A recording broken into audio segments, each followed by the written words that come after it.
The Senate will convene as a court of impeachment. The chaplain will please lead us in prayer.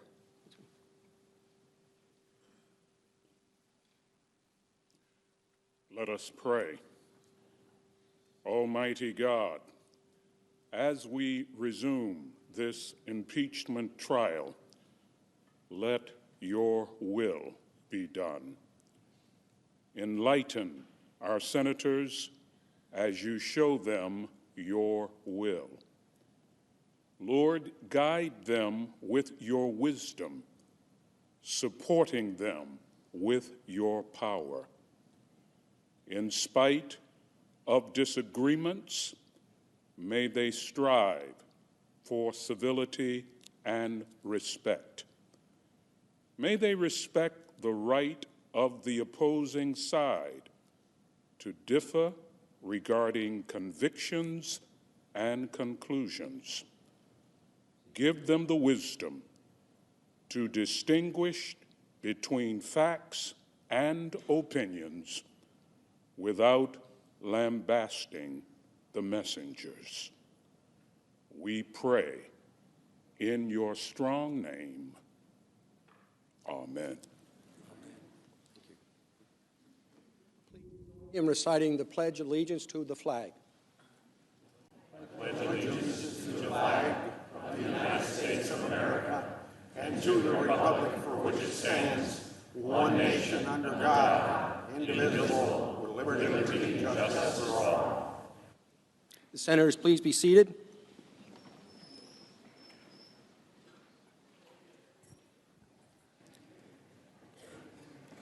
If there is no objection, the journal of proceedings of the trial are approved to date. Hearing no objection, so ordered. The Sergeant-at-Arms will make the proclamation. Hear ye, hear ye, hear ye.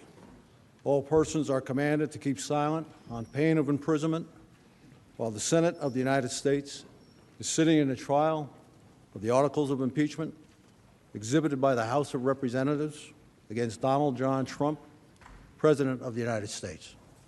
Mr. Justice. The Majority Leader is recognized. For all of our colleagues, some information about scheduling. Today we'll plan to take short breaks every 2 to 3 hours, and we'll accommodate a 30-minute recess for dinner, assuming it is needed, until the House managers have finished their opening presentation.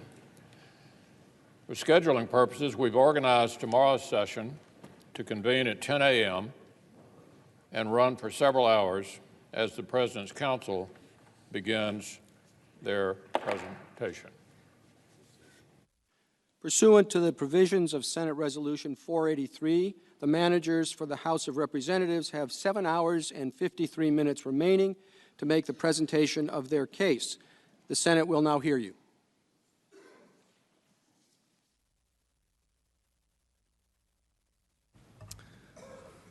Mr. Chief Justice, Senators, distinguished counsel of the President, I keep wanting to say good morning, but good afternoon.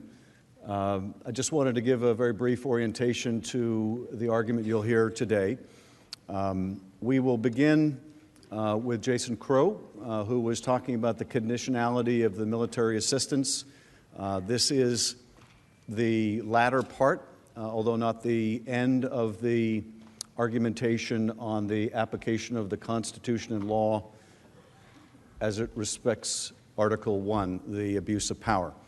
I'll have a presentation after Mr. Crow, and soon thereafter we will conclude the presentation on Article 1.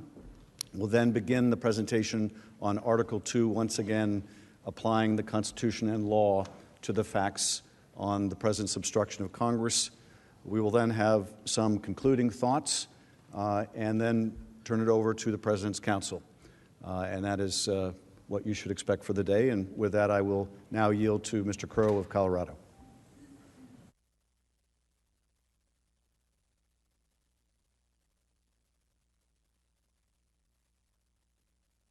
Good afternoon. I woke up this morning and walked to my local coffee shop where, unlike my esteemed colleague, Mr. Jeffries from New York, nobody complained to me about Colorado baseball. So I could only conclude that this is only a New York Yankees problem. As Mr. Schiff mentioned, we talked last night about the July 25th call and the multiple officials who had confirmed the intent of the president in withholding the aid. So now I'd like to turn to what happened around the time that the aid was lifted. And we know that the aid was lifted ultimately on September 11th, but it wasn't lifted for any legitimate reason. It was only lifted because President Trump had gotten caught. Now let's go through how we know that. On August 26th, the whistleblower complaint had been sent to the Director of National Intelligence, and public reports indicate that President Trump was told about the complaint by White House counsel Pat Cipollone. On September 5th, though, the scheme became public. An editorial in the Washington Post on that day, for the first time publicly, explicitly linked the military aid hold in the investigations that President Trump wanted. Now keep in mind that public scrutiny of the president's hold increased exponentially after this became public. And this is where things start moving really fast. A few days later, on September 9th, the House investigative committees publicly announced their investigation of President's conduct in Ukraine. Lieutenant Colonel Vindman testified that the National Security Council and others at the White House learned about the investigation when it was announced. And a colleague of his said that it might have the effect of releasing the aid. And on that same day, the House Intelligence Committee learns that the administration had withheld the whistleblower complaint from Congress. The scheme was unraveling. And what happens 2 days later? President Trump released the military aid. He only released it after he got caught. But there's another reason we know the president lifted the aid only because he got caught. Because there's no other explanation. The testimony of all of the witnesses confirms it. Both Lieutenant Colonel Vindman and Ms. Williams testified that they were not provided any reason for lifting the hold. Vindman testified that nothing on the ground had changed in the 2 months of the hold, and Mark Sandy of the OMB also confirmed that. And Ambassador Taylor, too, testified that, quote, "I was not told the reason why the hold had been lifted." Now let me take a moment to address another defense I expect you will hear, that the aid was released and the investigations were never announced, so therefore, no harm, no foul, right? Well, this defense would be laughable if this issue wasn't so serious. First, I've spoken over the past 3 days about the real consequences of inserting politics into matters of war. Real people, real lives are at stake. Every day, every hour matters. So no, the delay wasn't meaningless. Just ask the Ukrainians sitting in trenches right now. And to this day, they are still waiting on $18 million of the aid that hasn't reached them. Jennifer Williams, who attended the Warsaw meeting with Vice President Pence, described President Zelensky's focus during this time. And you testified in your deposition that in that conversation, President Zelensky emphasized that the military assistance, the security assistance, was not just important to assist Ukraine in fighting a war against Russia, but that it was also symbolic in nature. What did you understand him to mean by that? President Zelensky explained that more than, or just equally with the financial and physical value of the assistance, that it was the symbolic nature of that assistance that really was the show of U.S. support for Ukraine and for Ukraine's sovereignty and territorial integrity. And I think he was stressing that to the Vice President to really underscore the need for the security assistance to be released. And that if the United States was holding the security assistance, is it also true then that Russia could see that as a sign of weakening U.S. support for Ukraine and take advantage of that? I believe that's what the President Zelensky was indicating, that any signal or sign that U.S. support was wavering would be construed by Russia as potentially an opportunity for them to strengthen their own hand in Ukraine. This is an important point, particularly when the president and his attorneys try to argue no harm, no foul. The financial assistance itself was really important to Ukraine, no question about it. But the aid was equally important as a signal to Russia of our support for Ukraine. And regardless of whether the aid was ultimately released, the fact that the hold became public sent a very clear signal to Russia that our support for Ukraine was wavering. And Russia was watching very closely for any sign of weakness. The damage was done. Now, any possible doubt about whether the aid was linked to the investigations has been erased by the president's own chief of staff. Now, we've seen this video before during the trial, but there's a really good reason for this. It's a complete admission on national TV that the military aid was conditioned on Ukraine helping the president's political campaign.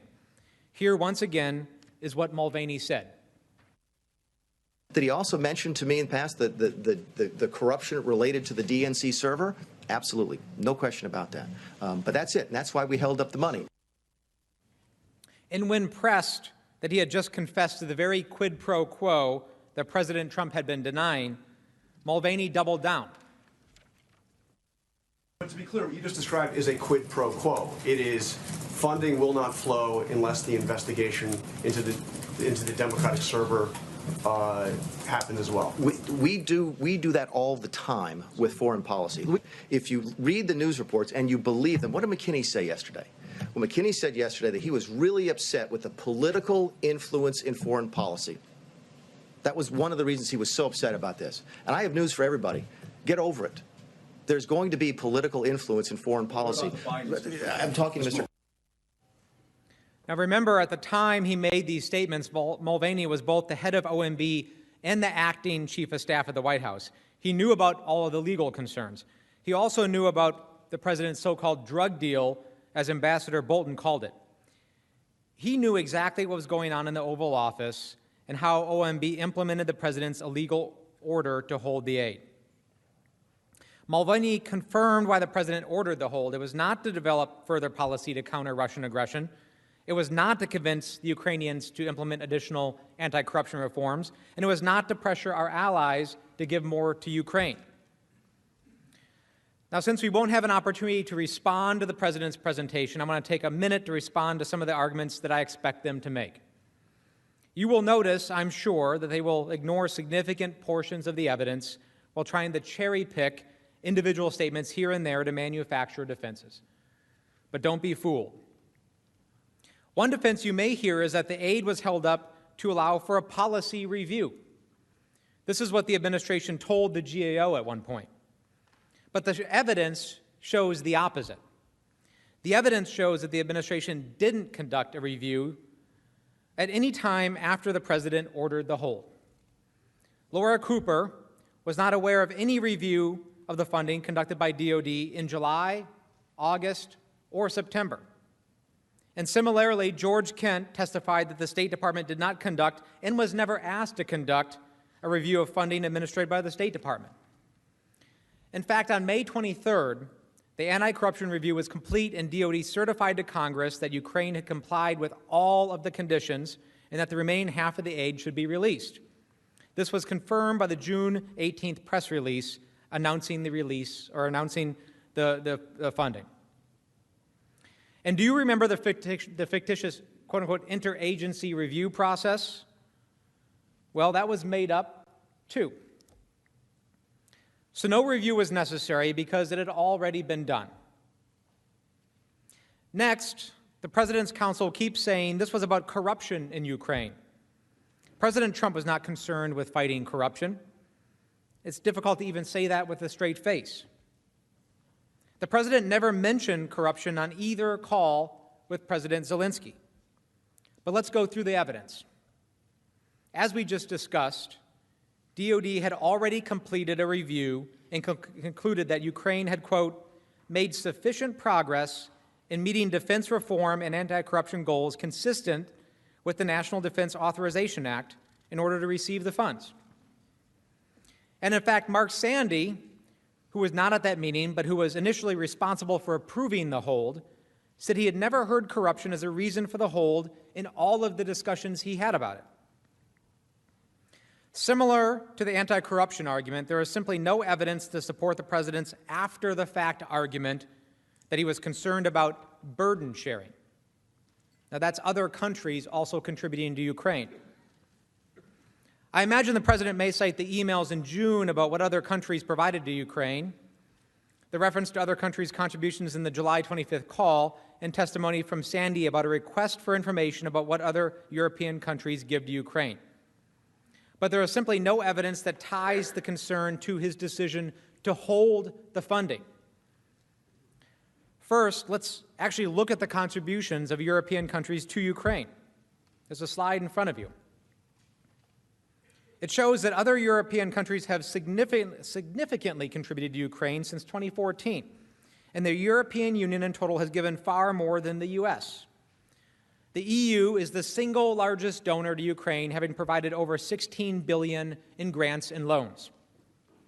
The president's assertion that other countries did not support Ukraine is meritless. And there are other reasons, too. After DOD and OMB responded to the president's request, presumably with some of the information we just provided you, showing Europe gives a lot to Ukraine, nobody in the Trump administration mentioned burden sharing as a reason for the hold to any of the 17 witnesses that we've been talking about. Sondland, whose actual portfolio is the EU, not Ukraine, testified that he was never asked to speak to the EU or EU member countries about providing more aid to Ukraine. And if President Trump were truly concerned about that, he would have been the perfect guy to handle it, because he was our ambassador to the EU. But it never happened. And how could it? Because Sondland himself knew the aid was linked to the investigations, because that's what the president himself had told him. It wasn't until the president's scheme began to unravel, after the White House learned of the whistleblower complaint, and after Politico publicly revealed the existence of the hold, that the issue of burden sharing came up again.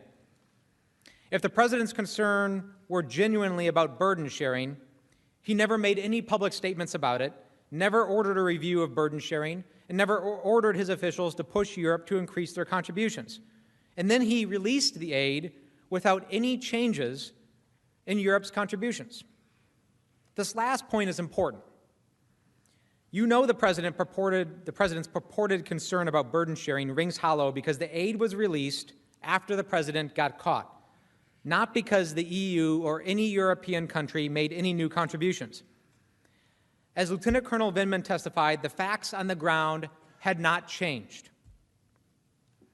Finally, you may hear the president's counsel say that Ukraine didn't know about the hold until August 28th, long after the hold was implemented.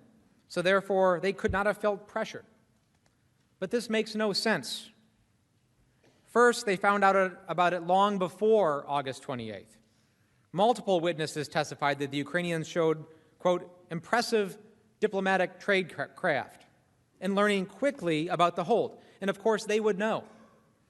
The DOD release was announced in June, and U.S. agencies knew about it in July. So it should be no surprise that the first inquiries about the aid were on July 25th, the same day as the call. You see, it doesn't matter if extortion lasts 2 weeks or 2 months. It's still extortion, and Ukraine certainly felt the pressure. Other Ukrainian officials also expressed concerns that the Ukrainian government was being singled out and penalized for some reason, and they were, by President Trump. And you know how else you know they felt the pressure from the hold? Because President Zelensky finally relented and was planning to do the CNN interview. Ultimately, right around the time of President Zelensky's conversation with President Trump, which is the subject of the classified document that I urge all senators to look at, President Zelensky canceled the CNN interview. But the damage was already done. The evidence is clear.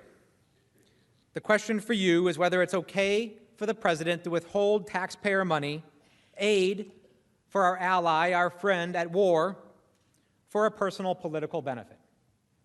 Whether it's okay for the president to sacrifice our national security for his own election. It's not okay to me. It's certainly not okay with the American people. And it should not be okay to any of you.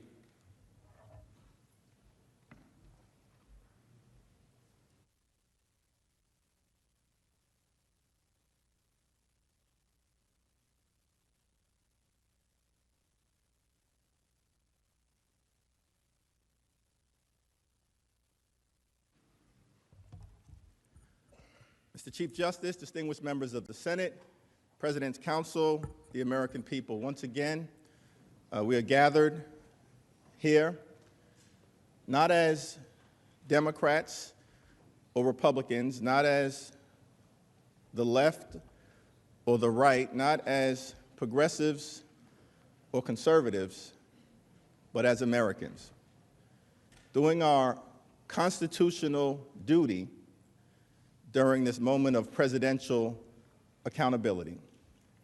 And as House managers, we thank you for your courtesy, your attentiveness, and your hospitality. At the heart of Article 2, Obstruction of Congress, is a simple, troubling reality. President Trump tried to cheat. He got caught, and then he worked hard to cover it up. The president tried to cheat, he got caught, and then he worked hard to cover it up. Patrick Henry, one of the nation's great patriots, once said that the liberties of a people never were, nor ever will be secure when the transactions of their rulers may be concealed from them. Let's now address the effort by President Trump and his team to cover up his wrongdoing. By July of 2019, White House officials were aware of serious allegations of misconduct by President Trump regarding Ukraine.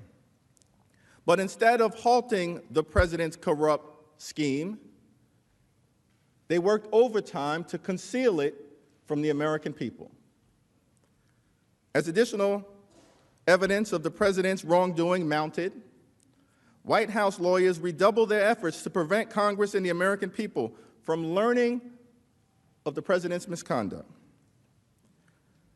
At the same time, top administration officials, including Secretary of State Pompeo, Secretary of Defense Esper, and National Security Advisor John Bolton, tried to convince President Trump to lift the hold on the security assistance. They failed. President Trump was determined to carry out his corrupt scheme.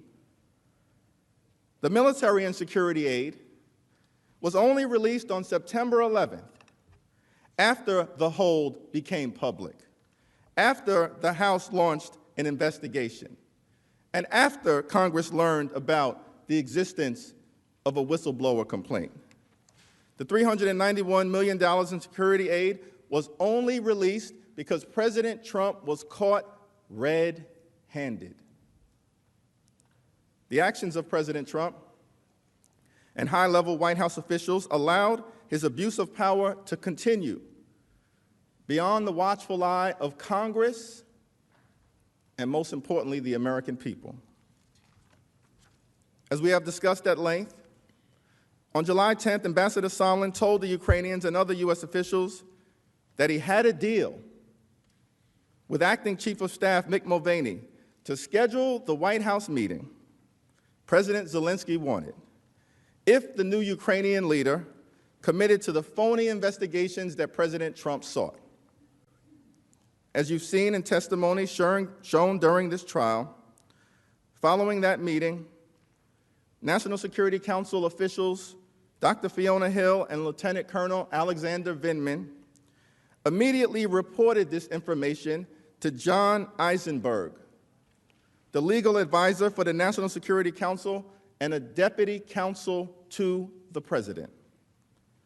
According to Dr. Hill, Mr. Eisenberg told her that he was also concerned about that July 10th meeting. On the screen is Dr. Hill's deposition testimony, where she explains Mr. Eisenberg's reaction, saying, he wasn't aware that Sondland, Ambassador Sondland, was kind of running around doing a lot of these meetings and independently. We talked about the fact that Ambassador Sondland said he'd been meeting with Giuliani, and he was very concerned about that. And he said that he would follow up on this. Mr. Eisenberg was very concerned about that and said that he would follow up on this. Dr. Hill further testified that Mr. Eisenberg told her that he followed up with his boss, the distinguished White House counsel, Pat Cipollone. However, because the president blocked Mr. Eisenberg from testifying in the House, we do not know what, if anything, he or Mr. Cipollone did in response to this deeply troubling information. What we do know is that President Trump's effort to cheat continued with reckless abandon by failing to put the brakes on the wrongdoing after that July 10th meeting, even after they were notified by concerned national security officials. The White House attorneys allowed it to continue unchecked.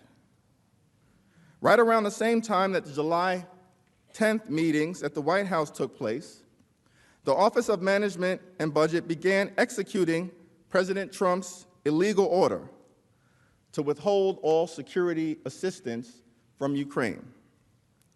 On July 12th, Robert Blair, an assistant to the president, communicated the hold to the acting director of the Office of Management and Budget, Russell Vought.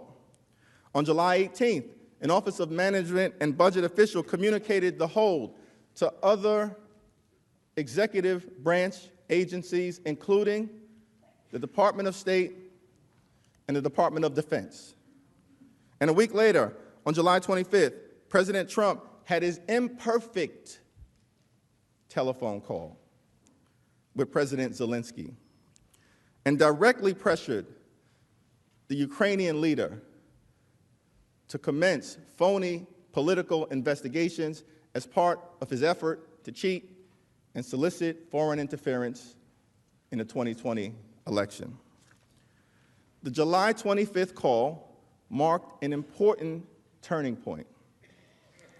If there was any question among senior White House officials and attorneys about whether President Trump was directly involved in the Ukraine scheme, as opposed to just a rogue operation being led by Rudolph Giuliani or some other underlings, after July 25th, there can be no mistake. The President of the United States was undoubtedly calling the shots. Thereafter, the complicity of White House officials with respect to the cover-up of the president's misconduct intensified. Immediately after the July 25th call, both Lieutenant Colonel Vindman and his direct supervisor, Tim Morrison, reported their concerns about the call to Mr. Eisenberg and his deputy, Michael Ellis. In fact, within an hour after the July 25th call, Lieutenant Colonel Vindman returned again, a second time, to Mr. Eisenberg and reported his concerns. I was concerned by the call. What I heard was inappropriate, and I reported my concerns to Mr. Eisenberg. It is improper for the President of the United States to demand a foreign government investigate a U.S. citizen and a political opponent. I was also clear that if Ukraine pursued an investigation, it was also clear that if Ukraine pursued an investigation into the 2016 elections, the Bidens and Burisma, it would be interpreted as a partisan play. This would undoubtedly result in Ukraine losing bipartisan support, undermining U.S. national security, and advancing Russia's strategic objectives in the region. I want to emphasize to the committee that when I reported my concerns on July 10th relating to Ambassador Sondland, and on July 25th relating to the President, I did so out of a sense of duty. I privately reported my concerns in official channels to the proper authority in the chain of command.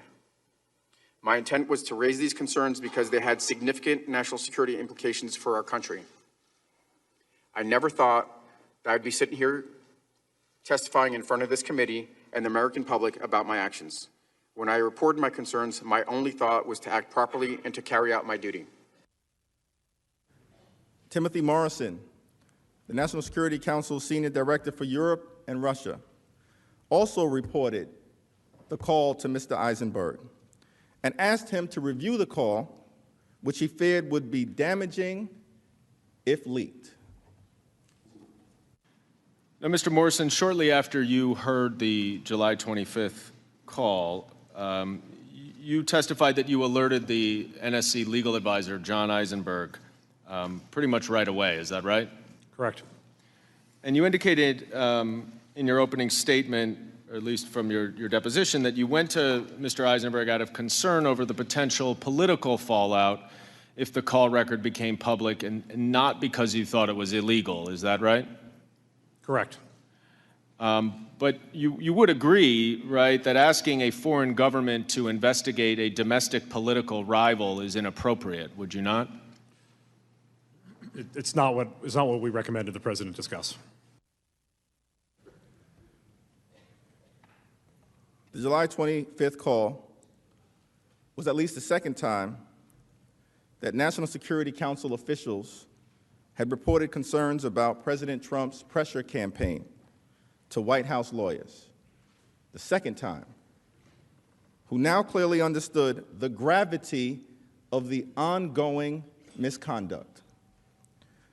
But because the President blocked Mr. Eisenberg from testifying without any justification, the record is silent as to what, if any, actions he or the White House counsel took to address President Trump's brazen misconduct and abuse of power. We do know, however, that instead of trying to halt the scheme, White House lawyers facilitated it by taking affirmative steps to conceal evidence of President Trump's misconduct. For example, after Lieutenant Colonel Vindman and Mr. Morrison reported their concerns related to the July 25th call to the National Security Council lawyers, they tried to bury the call summary. They tried to bury it.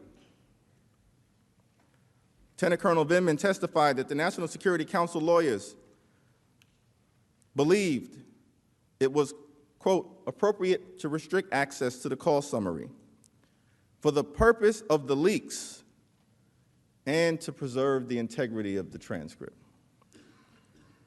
According to Lieutenant Colonel Vindman, Mr. Eisenberg gave the go-ahead to restrict access to the call summary. Mr. Morrison testified that he learned in late August, after he raised concerns that the call record might leak and politically damage the President, that the call summary had been placed on a highly classified National Security Council server.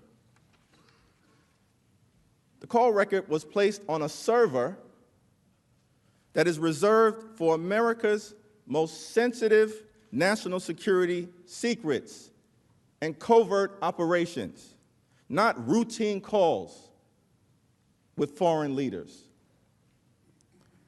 Apparently, Mr. Eisenberg claimed at the time that burying the call transcript on a highly classified server was a mistake. Now, in a second meeting with Mr. Eisenberg, what did you recommend that he do to prevent the call record from leaking? I recommended we restrict access to the package. Had you ever asked the NSC legal advisor to restrict access before? No. Did you speak to your supervisor, Dr. Kupperman, before you went to speak to John Eisenberg? No.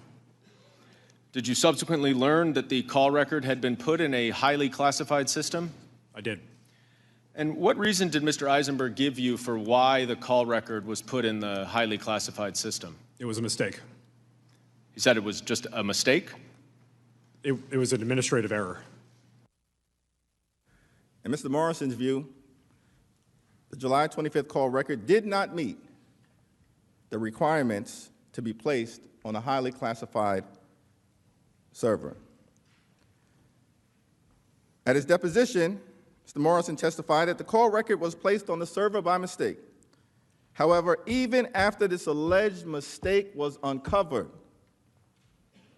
the July 25th call summary was not removed from the classified system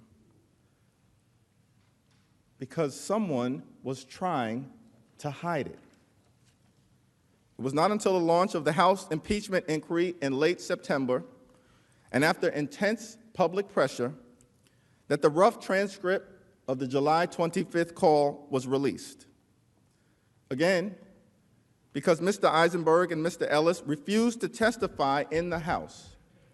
We do not know exactly how the July 25th call record ended up on this highly classified National Security Council server. What we do know is that Mr. Eisenberg ordered access restricted after multiple officials, like Dr. Fiona Hill and Lieutenant Colonel Vindman, advised him of the scheme to condition a White House meeting on phony political investigations. This strongly suggests that there was an active attempt to conceal the clear evidence of the president's wrongdoing. Instead of addressing the president's misconduct, Mr. Eisenberg seemingly tried to cover it up. Why did Mr. Eisenberg place the July 25th call summary on a server for highly classified material?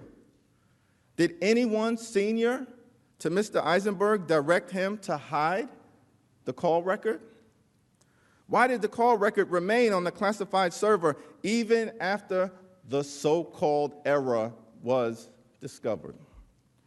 Who ordered the cover-up of the call record? Who ordered the cover-up of the call record? The American people deserve to know. Following the July 25th call, the president's scheme to pressure Ukraine for political purposes intensified, apparently unchecked by any effort to stop it from the White House counsel's office. After the July 25th call, Ambassadors Sondland and Volker worked with the president's personal lawyer, Rudolph Giuliani, to procure a public statement from President Zelensky to announce phony investigations into Joe Biden and the CrowdStrike conspiracy theory being peddled by President Trump. At the same time, President Trump continued to withhold the White House meeting and security assistance from Ukraine in a manner that broke the law. As these efforts were ongoing, White House attorneys reportedly received yet another warning sign that the president was abusing his power. According to a published report in the New York Times, the week after the July 25th call, an anonymous whistleblower reported concerns that the president was abusing his office for personal gain. The whistleblower complaint landed in the CIA General Counsel's office. Although the concerns related directly to the president's own misconduct, the CIA's General Counsel, Courtney Elwood, alerted Mr. Eisenberg. Over the next week, Ms. Elwood, Mr. Eisenberg, and their deputies reportedly discussed the whistleblower's concerns, and they determined, as required by law, that the allegations had a reasonable basis. So, by early August, White House lawyers began working, along with attorneys at the Department of Justice, to cover up the president's wrongdoing. They were determined to prevent Congress and the American people from learning anything about the president's corrupt behavior. although senior Justice Department officials, including Attorney General Bill Barr, were reportedly made aware of the concerns about corrupt activity, no investigation into President Trump's wrongdoing was even opened by the Department of Justice. As White House and Justice Department lawyers were discussing how to deal with the whistleblowers' concerns, on August 12th, another important date, the whistleblower filed a formal complaint with the Inspector General for the intelligence community.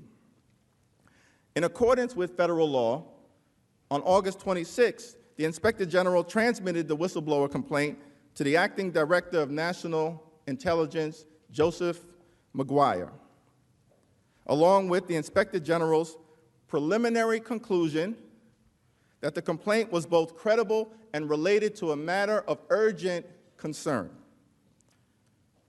Urgent concern. But instead of transmitting the whistleblower complaint to the House and to this Senate's Distinguished Intelligence Committee, as required by law, the Acting Director of National Intelligence notified the White House. Well, Director, I'm still trying to understand the chronology. So you first went to the Office of Legal Counsel, and then you went to White House counsel? We went, excuse me, and then to the, repeat that, please, sir. I'm just trying to understand the chronology. You first went to the Office of Legal Counsel, and then you went to the White House counsel? No, sir. No, sir. No, we went to the White House first to determine, to ask the question. Okay, that's all I wanted to know is chronology. So you went to the White House first. So you went to the subject of the complaint for advice first about whether you should provide the complaint to Congress. There were issues within this, a couple of things. One, it did appear that it has executive privilege. If it does have executive privilege, it is the White House that determines that. I cannot determine that as the Director of National Intelligence. Under federal law, the Acting Director of National Intelligence was required to share the whistleblower complaint with Congress. Period. Full stop. If that had occurred, the President's scheme to withhold security assistance in a White House meeting being sought by the new Ukrainian leader to pressure Ukraine for his own personal political gain would have been exposed. To prevent that from happening, the President's lawyers and top-level advisors adopted a two-pronged cover-up strategy. First, block Congress and the American people from learning about the whistleblower complaint.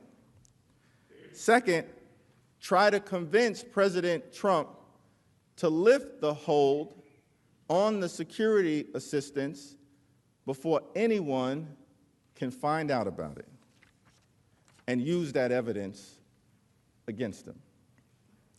As to the first prong, sometime after the Acting Director of National Intelligence told the White House counsel's office about the complaint on August 26th, Mr. Cipollone and Mr. Eisenberg reportedly briefed the President. They likely discussed with President Trump whether they were legally required to give the complaint to Congress. They stated that they were consulting with the Office of Legal Counsel at the Department of Justice. The Acting Director of National Intelligence testified that he and the Inspector General consulted with the Office of Legal Counsel, who opined without any reasonable basis that he did not have to turn over the complaint to Congress. On September 3rd, the day after the statutory deadline for the Director of National Intelligence to provide the complaint to this body and to the House, the Office of Legal Counsel issued a secret opinion, concluding that, contrary to the plain language of the statute, the Acting Director of National Intelligence was not required to turn over the complaint. The cover-up was in full swing. The Office of Legal Counsel opined that the whistleblower complaint did not qualify as an urgent concern and therefore did not have to be turned over. What can be more urgent than a sitting president trying to cheat in an American election by soliciting foreign interference? What can be more urgent than that? That's a constitutional crime in progress. But they concluded it wasn't an urgent matter. Acting Director of National Intelligence McGuire testified that the Office of Legal Counsel opinion did not actually prevent him from turning over the complaint to Congress. Instead, based upon his testimony, it is clear that he withheld it on the basis that the complaint might deal with information that he believed could be covered by executive privilege. But President Trump never actually invoked executive privilege. He never actually invoked executive privilege. Nor did he inform Congress that he was doing so with respect to this complaint.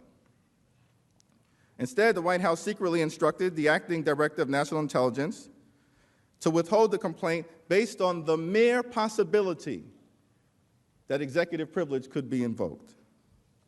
By doing so, the White House was able to keep the explosive complaint from Congress and the American public without ever having to disclose the reason why it was withholding this information. But truth crushed to the ground will rise again.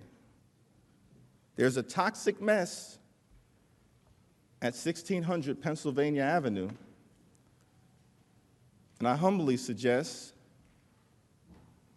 that it's our collective job, on behalf of the American people, to try to clean it up. President Trump tried to cheat.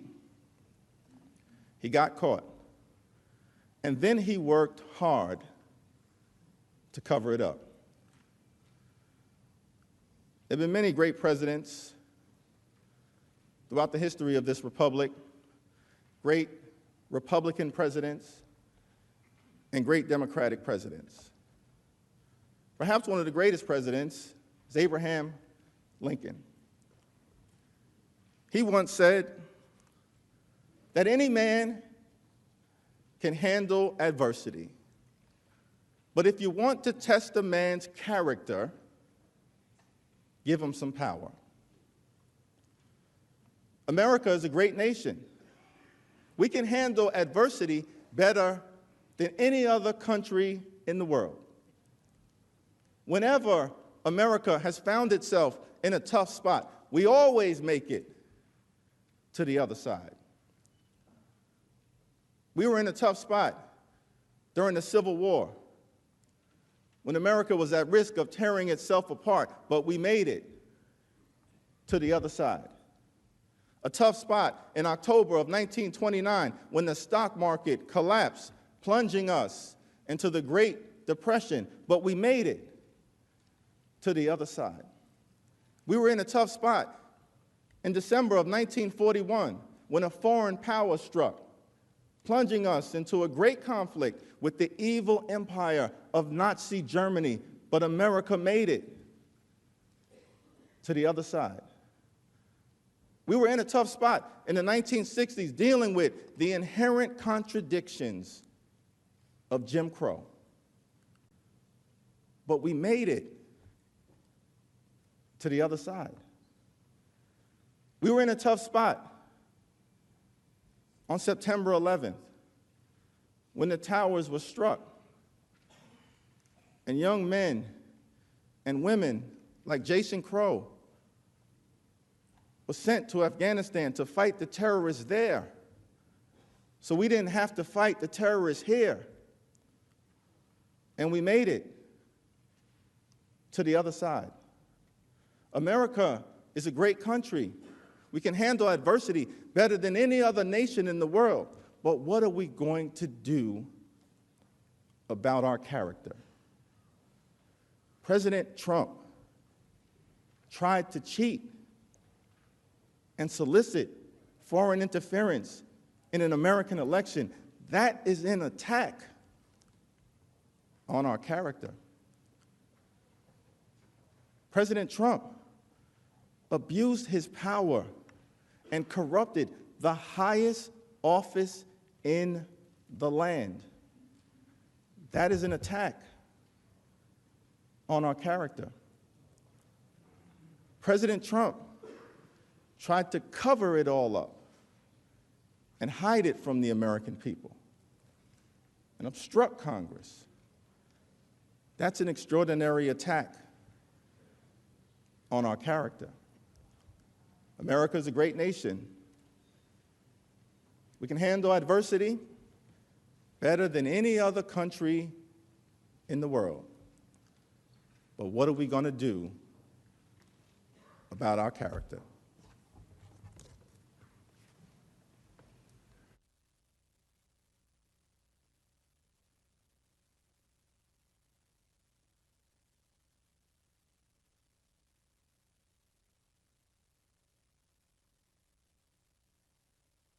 Crisis around the president's hold deepened throughout our government.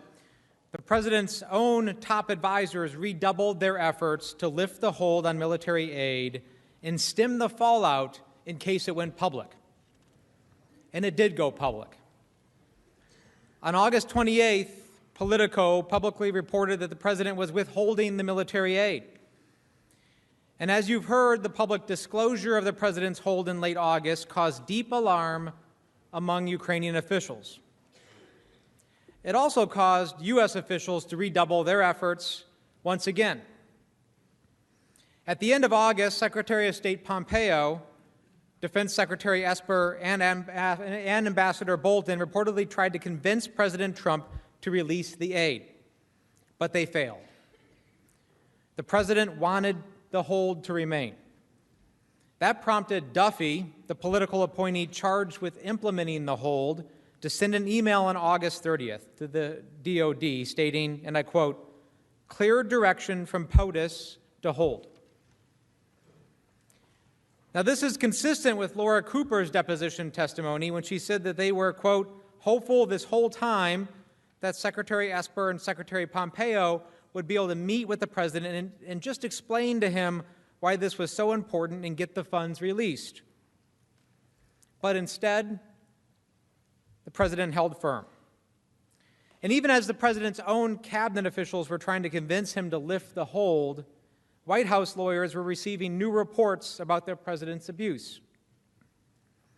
On September 1st, Vice President Pence met with President Zelensky in Warsaw, and immediately after, Sondland had a side conversation with the top Ukrainian presidential aide. Morrison was privy to these conversations, and when he returned from Warsaw, he reported to Eisenberg the details. What did Ambassador Sondland tell you that he told Mr. Yermak? That the Ukrainians would have to have the Prosecutor General make a statement with respect to the investigations as a condition of having the aid lifted. And you testified that you were not comfortable with what Ambassador Sondland had told you. Why not? Well, I was concerned about what I saw as essentially an additional hurdle to accomplishing what I had been directed to help accomplish, which was giving the president the information he needed to determine that the security sector assistance could go forward. So now there's a whole other wrinkle to it, right? There was the appearance of one based on what Ambassador Sondland represented. And you told Ambassador Taylor about this conversation as well, is that right? I promptly reached out to Ambassador Taylor to schedule a secure phone call. And in your deposition, you testified that his testimony, other than one small distinction between President Zelensky and the Prosecutor General, was accurate as to what you told him. Is that correct? About that conversation, yes. And generally speaking, you confirmed everything that Ambassador Taylor told you, except for that one thing and a small other ministerial matter relating to the location of a meeting. Is that correct? Correct. Now, did you tell Ambassador Bolton about this conversation as well? I reached out to him as well and requested his availability for a secure phone call. And what was his response when you explained to him what Ambassador Sondland had said?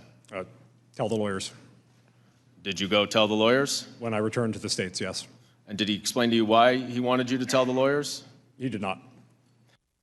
Now, this wasn't the first time, and it wouldn't be the last, that Ambassador Bolton instructed other government officials to report details of the president's scheme to White House lawyers. Now, let's be clear. When government employees have concerns about whether something is legal, they often go to their agency's lawyers. And it was happening an awful lot around this time. Recall that Bolton also instructed Dr. Hill to report to the lawyers Sondland's statements about requiring an announcement of the investigations as a condition for a White House meeting. What Bolton called Sondland's, quote, drug deal with the president's top aide, Mick Mulvaney. Ambassador Bolton's testimony would obviously shine further light on these concerns and what or who, if anyone, at the White House or the cabinet did to try to stop the president at this time. After the president's hold on military aid became public in late August, there was increasing pressure on the president to lift the hold. On September 3rd, a bipartisan group of senators sent a letter to acting White House Chief of Staff Mick Mulvaney. And an excerpt from that letter is in front of you. The senators expressed, quote, deep concerns that the, quote, administration is considering not obligating the Ukraine Security Initiative funds for 2019. The senator's letter also urged that the vital funds be obligated immediately. On September 5th, the chairman and the ranking member of the House Foreign Affairs Committee sent a joint letter to Mulvaney and OMB Director Russell Vought. That letter also expressed deep concern about the continuing hold on the military aid. The same day, Senators Murphy and Johnson visited Kyiv and met with President Zelensky along with Ambassador Taylor. On September 5th, I accompanied Senators Johnson and Murphy during their visit to Kyiv. When we met with President Zelensky, his first question to the senators was about the withheld security assistance.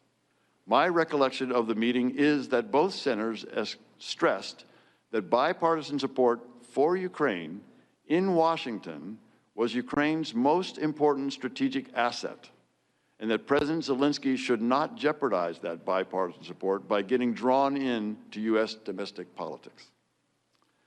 I had been making, and continue to make, this point to all of my official Ukrainian contacts. But the odd push to make President Zelensky publicly commit to investigations of Burisma and alleged interference in the 2016 election showed how the official foreign policy of the United States was undercut by the irregular efforts led by Mr. Giuliani.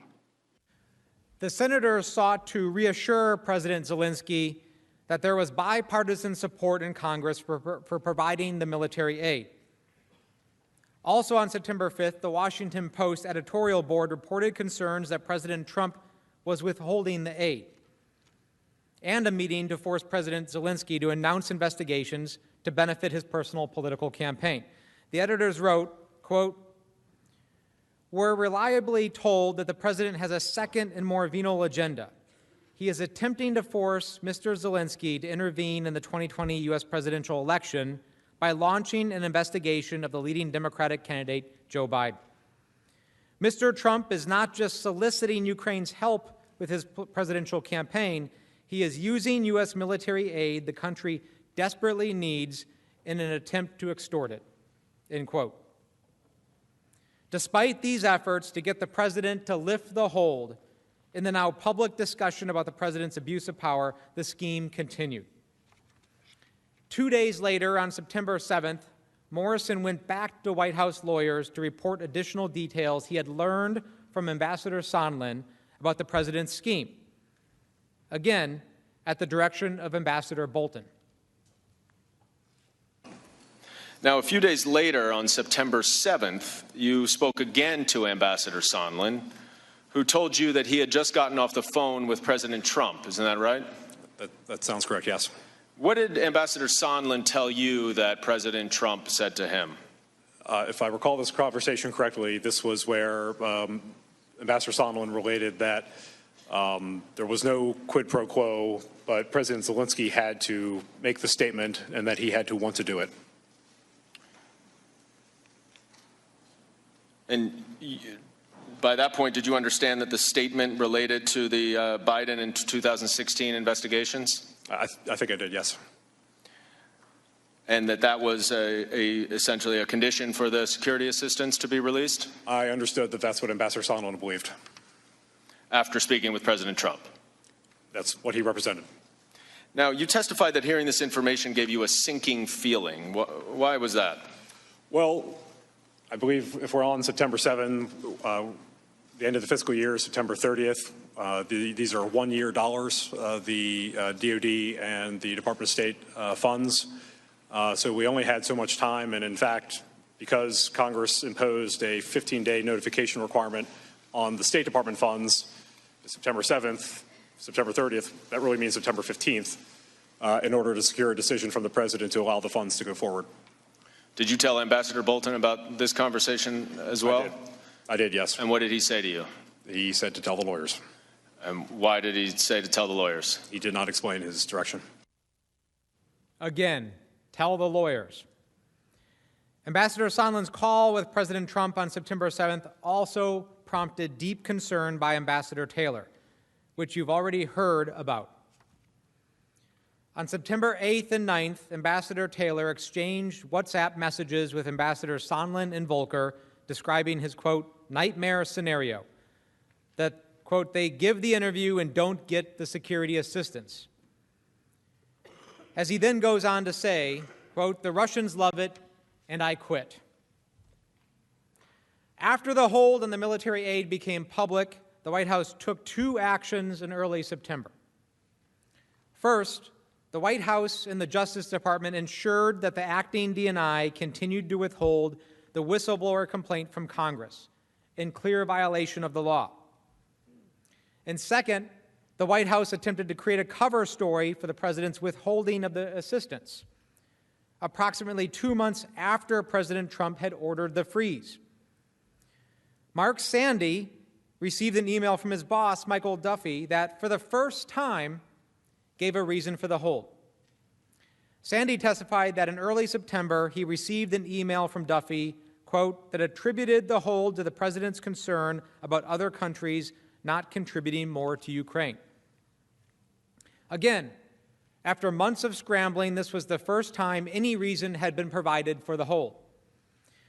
And according to Sandy, it was also only in early September, again after the White House learned of the whistleblower complaint and the hold became public, that the White House requested data from OMB on other countries' assistance to Ukraine. So let's recap why we know the concern about burden sharing was bogus. First, for months, no reason was given to the very people executing the military aid, who had been actively searching for answers about why the aid was being held. Second, remember the supposed interagency process performed by OMB? Well, it was fake. And third, after the hold went public and the White House became aware of the whistleblower, they started scrambling to develop another excuse. Public reports confirm this. A November 24th news report, for instance, revealed that in September, Mr. Cipollone's lawyers conducted an internal records review. The review reportedly, quote, turned up hundreds of documents that reveal extensive efforts to generate an after-the-fact justification for the decision in a debate over whether the delay was legal. The president's top aides were trying to convince the president to lift the hold in late August and early September. And White House officials were actively working to develop an excuse for the president's scheme and devise a cover story in the event that it was exposed. And soon it would be. On September 9th, the chairs of the House Intelligence Committee, the Committee on Foreign Affairs, and the Committee on Oversight and Reform publicly announced the joint investigation of President Trump and Mr. Giuliani's scheme. And this is when the music stops and everyone starts running to find a chair. Word of the committee's investigation spread quickly through the White House to the NSC. Morrison recalled seeing and discussing the letter with NSC staff. Lieutenant Colonel Vindman also recalled discussions among NSC staff members, including Morrison's deputy John Arath, about the investigation. The same day, there were efforts at OMB to create a paper trail to try to shift the blame for the president's hold on security assistance away from the White House. Duffy sent an email to Elaine McCusker that contradicted months of email exchanges. It stated falsely that OMB had, in fact, authorized DOD to proceed with all process necessary to obligate funds. Duffy was attempting to shift all the responsibility for the delay onto the Pentagon. McCusker replied, and I quote, "You can't be serious. I am speechless." Now, all of this, including OMB's efforts to shift blame to the Pentagon, the White House's effort to create a cover story for the hold on security assistance, were a continuation of the cover-up. It started with the White House's lawyers' failure to stop the scheme after the July 10th meeting was reported to them, continued with attempts to hide the July 25th call summary, and escalated with the White House's illegal concealment of the whistleblower complaint from Congress. On September 10th, the House Intelligence Committee requested that the DNI provide a copy of the whistleblower complaint as the law requires. But DNI continued to withhold the complaint for weeks. The same day it was announced that Ambassador Bolton was resigning or had been fired. It is unclear whether Ambassador Bolton's departure from the White House had anything to do with his opposition to the hold on military aid, but of course, Ambassador Bolton could shed light on that himself if he were to testify. The next day, on September 11th, President Trump met with Vice President Pence, Mulvaney, and Senator Portman to discuss the hold. Later that day, the president relented and lifted the hold after a scheme had been exposed. The president's decision to release the aid, just like his decision to impose the hold, was never explained. Cooper testified that President Trump's lifting of the hold, quote, really came out of the blue. It was quite abrupt. The only logical conclusion based on all of this evidence is that the president lifted the hold on September 11th because he got caught. The president's decision to lift the hold without any explanation is also very telling. If the hold was put in place for legitimate policy reasons, why lift it arbitrarily with no explanation? By lifting the hold only after Congress had launched an investigation, when, as Lieutenant Colonel Vindman testified, none of the facts on the ground had changed since the hold had been put into place, the president was conceding that there was never a legitimate purpose. Since the hold was lifted, the president has paid lip service to purported concerns about corruption and burden sharing. But the administration has taken no concrete steps before or since those statements were made to show that it really cares. The record is clear. Before he got caught, the president had no interest in anti-corruption reforms in Ukraine. And as you've already learned, those people who really were concerned about these issues, like Congress, this Senate, the DOD, and the State Department, had already gone through the process to address them. As Ambassador Sondland testified, at no point did the president ask him to discuss additional contributions to Ukraine from EU countries, nor did President Trump push Ukraine to undertake any specific anti-corruption reforms. Now, the President's counsel will likely say that his lifting of the hold shows his good faith. They will say that because Ukraine ultimately received the aid without President Zelensky having to announce the sham investigations, that there was no abuse of power. As a legal matter, the fact that the president's corrupt scheme was not fully successful makes no difference. Trump's abuse occurred at the moment he used the power of the presidency to assist his re-election campaign, undermining our free and fair elections and our national security. But importantly, President Trump almost did get away with it. As discussed earlier, President Zelensky agreed during his September phone call with Ambassador Sondland to do a CNN interview during which he denounced the investigations.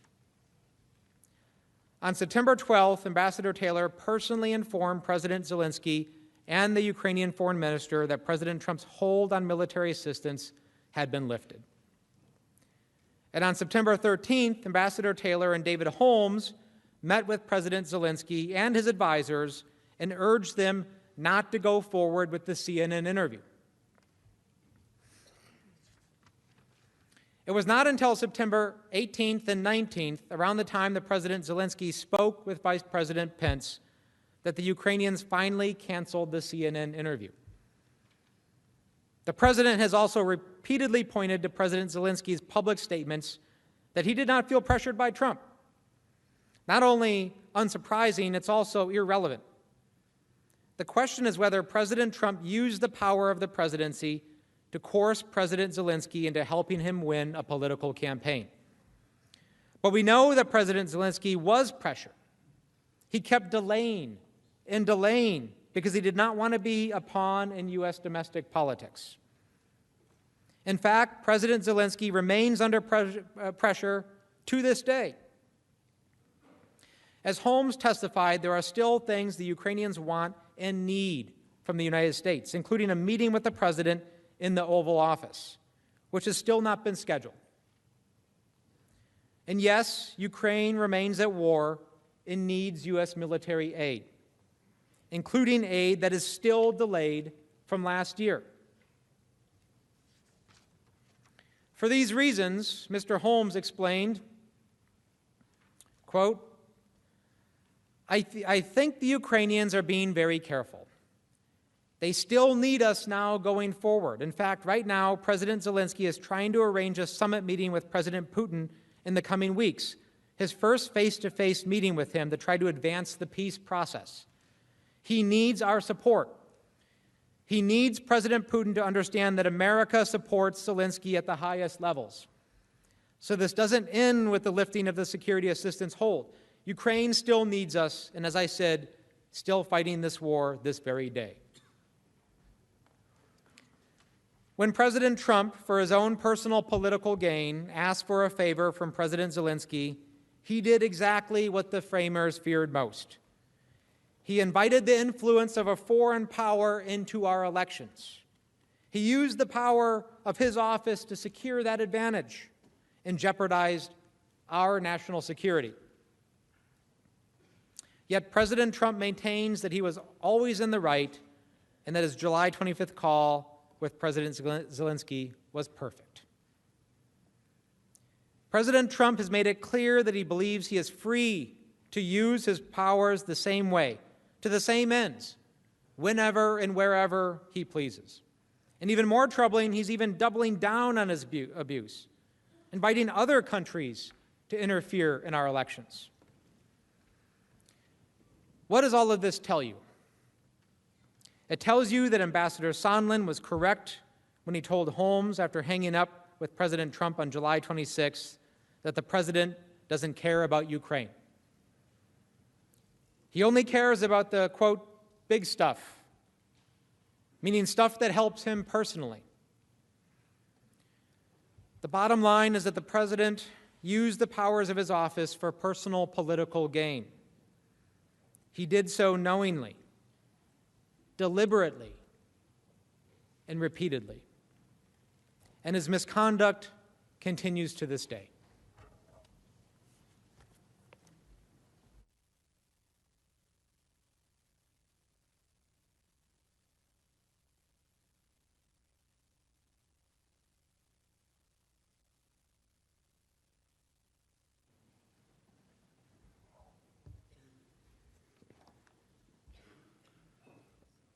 Senators, just for your orientation, this will be the last presentation on Article 1.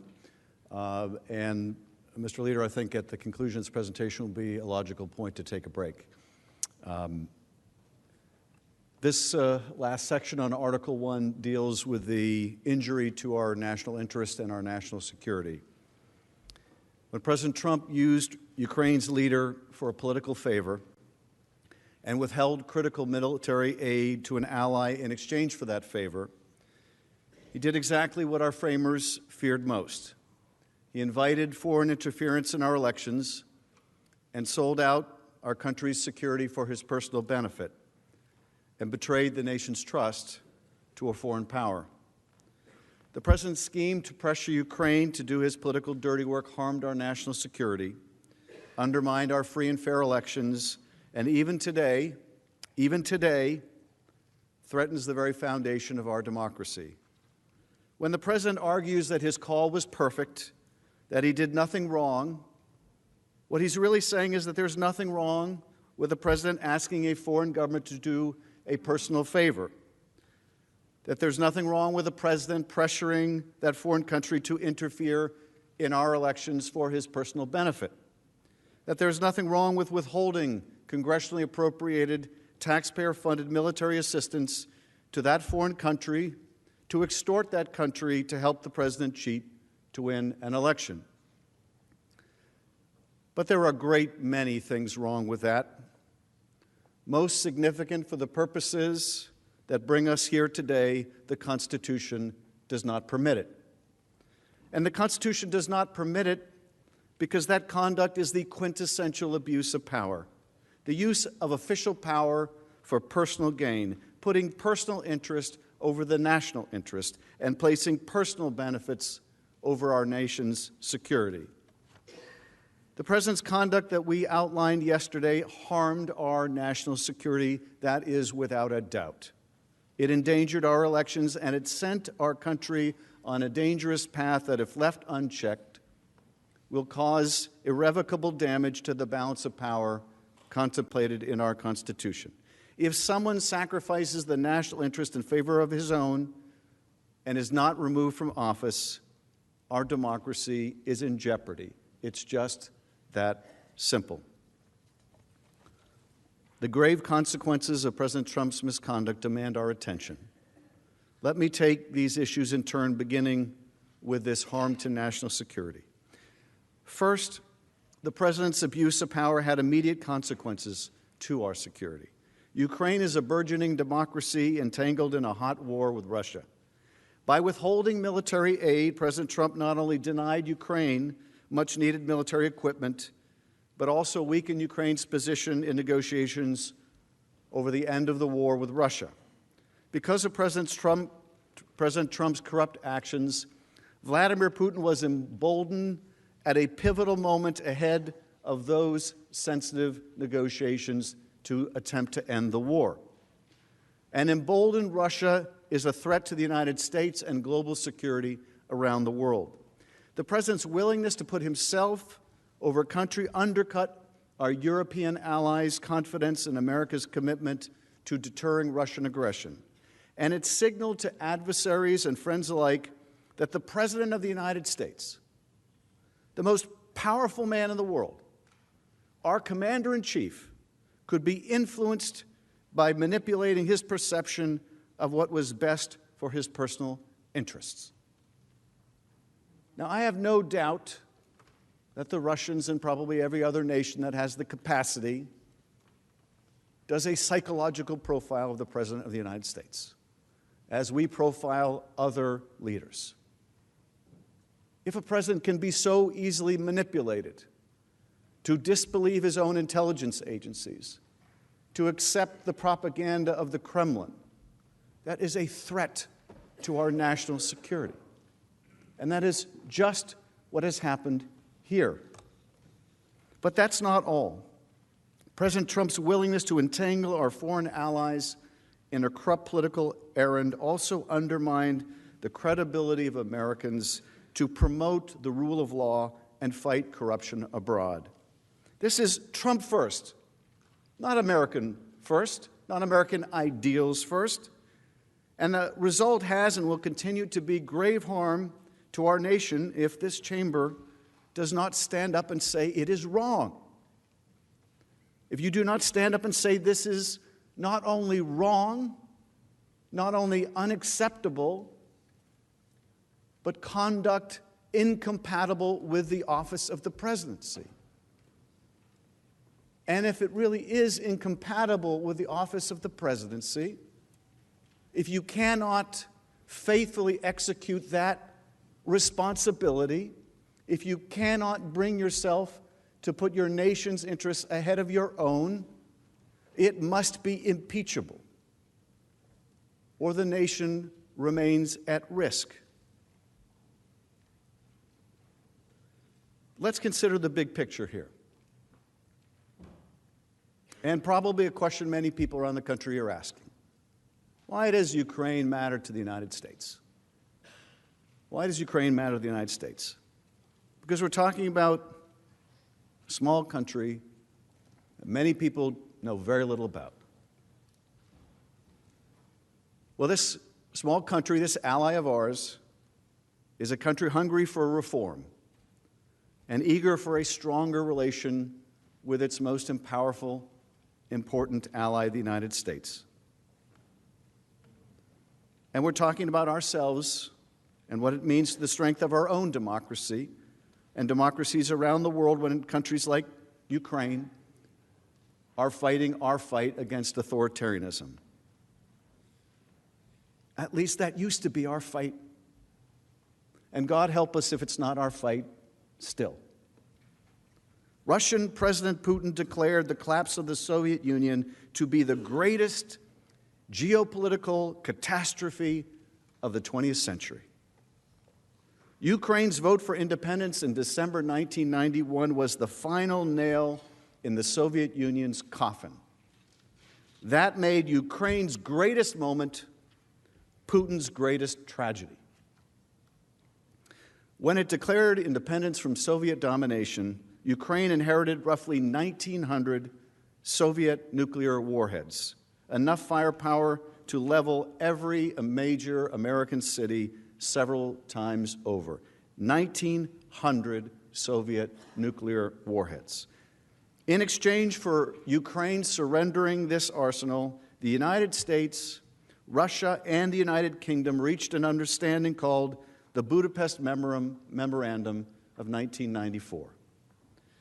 They committed in this memorandum to respecting the borders of an independent Ukraine and also to refrain from using the threat or use of force against Ukraine.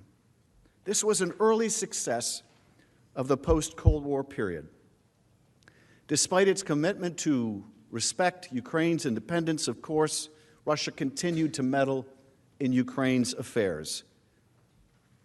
Ambassador Taylor recounted how events took an even more sinister turn in 2013. The West. But in 2013, Vladimir Putin was so threatened by the prospect of Ukraine joining the European Union that he tried to bribe the Ukrainian president. This triggered mass protests in the winter of 2013 that drove that president to flee to Russia in February 2014, but not before his forces killed 100 Ukrainian protesters in central Kyiv. Angered by the fall of the Kremlin-backed leader in Kyiv, President Putin ordered the invasion of Ukraine, specifically a region known as Crimea. Russia's aggression was met with global condemnation.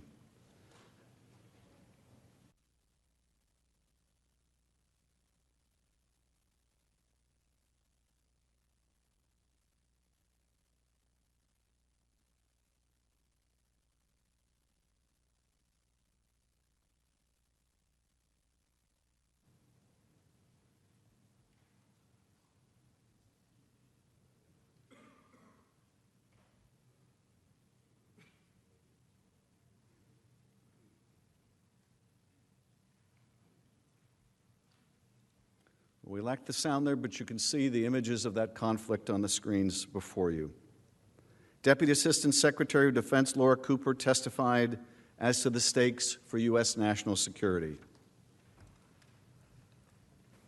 Russia violated the sovereignty of Ukraine's territory. Russia illegally annexed territory that belonged to Ukraine. They also denied Ukraine access to its naval fleet at the time. And to this day, Russia is building a capability on Crimea designed to expand Russian military power projection far beyond the immediate region. In 2014, were there concerns in Washington, here in Washington, and European capitals that Russia might not stop in Ukraine? I was not in my current position in 2014, but it is my understanding that there was significant fear about where Russian aggression would stop. One American, a war hero and statesman who is no stranger to this body, recognized the threat posed by Russia's invasion of Crimea, Senator John McCain. In an interview, he declared, quote, "We are all Ukrainians." Senator McCain advised that this is a chess match reminiscent of the Cold War, and we need to realize that and act accordingly. He was, of course, absolutely right. Consistent with the commitments made to Ukraine in 1994, the United States and Europe responded to Russia's invasion by imposing significant sanctions on Russia. We joined Europe in providing Ukraine billions of dollars in economic support to help it resist Russian influence. And the Senate approved by an overwhelming bipartisan majority vital security assistance to help rebuild Ukraine's military, which the former Russian-backed leader of Ukraine had starved of resources. This strong bipartisan support for Ukraine reflected what Senator McCain said was an opportunity for the United States to undermine Russian leverage in Eastern Europe by building, quote, a success in Ukraine. Senator McCain outlined this vision. Putin also sees, here's this beautiful and large and magnificent country called Ukraine. And suppose Ukraine finally, after failing in 2004, gets it right, democracy, gets rid of corruption, economy is really improving, and it's right there on the border of Russia. And so I think it makes him very nervous if there were a success in Ukraine in bringing about a free and open society and economic success, which is not the case in Russia, as you know, which is propped up by energy. Achieving the Ukrainian success that Senator McCain and many of us hoped for proved to be a daunting task. But several witnesses who testified before the House said Vladimir Zelensky's landslide election in April 2019 was a game changer. Here is how U.S. diplomat David Holmes explained the, quote, historic opportunity created by his election. Despite the Russian aggression over the past 5 years, Ukrainians have rebuilt a shattered economy, adhered to a peace process, and moved economically and socially closer to the West, toward our way of life. Earlier this year, large majorities of Ukrainians again chose a fresh start by voting for a political newcomer as president, replacing 80% of their parliament and endorsing a platform consistent with our democratic values, our reform priorities, and our strategic interests. This year's revolution at the ballot box underscores that despite its imperfections, Ukraine is a genuine and vibrant democracy and an example to other post-Soviet countries and beyond, from Moscow to Hong Kong. Support for Ukraine's security and reform is critical not only to our own national security, but that to other allies and emerging democracies around the world. The widely accepted fact of Ukraine's importance to our national security makes President Trump's abuse of power and withholding of vital diplomatic and military support all the more disturbing. First, witnesses assess that withholding the military aid likely helped to prolong the war against Russia. When wars drag on, more people die. Ambassador Taylor testified to this sober reality. I take it if the provision of U.S. military assistance would save Ukrainian lives, that any delay in that assistance may also cost Ukrainian lives. Is that true? Mr. Chairman, of course, it's hard to draw any direct lines between any particular element of security assistance and any particular death on the battlefield. But it is certainly true that that assistance had enabled Ukrainian armed forces to be effective and deter and to be able to take countermeasures to the attacks that the Russians had. And I think you said that a Ukrainian soldier lost their life while you were visiting Donbass. We keep very careful track of the casualties, and I noticed on the next day the information that we got that one was killed, 4 soldiers were wounded on that day. And indeed, Ukrainians lose their lives every week. Every week. David Holmes also testified that prolonging the war in Ukraine results in additional casualties. As we sit here today, Ukrainians are fighting a hot war on Ukrainian territory against Russian aggression. This week alone, since I have been here in Washington, 2 Ukrainian soldiers were killed and 2 injured by Russian-led forces in eastern Ukraine, despite a declared ceasefire. I learned overnight that 7 more were injured yesterday. Withholding the aid has real consequences to real soldiers with real families. And bear in mind that U.S. aid is fully 10% of Ukraine's defense budget. 10%. That's not an extra bonus. That's necessary aid for Ukraine to defend itself on the front line. Now, a second consequence of President Trump's withholding of military assistance was that it emboldened Russia, our adversary. Here is Laura Cooper, a Pentagon official who oversaw the military aid. What about today? If the U.S. were to withdraw its military support of Ukraine, what would effectively happen? It is my belief that if we were to withdraw our support, it would embolden Russia. It would also validate Russia's violation of international law. And which country stands to benefit the most, would stand to benefit the most from such a withdrawal? Russia.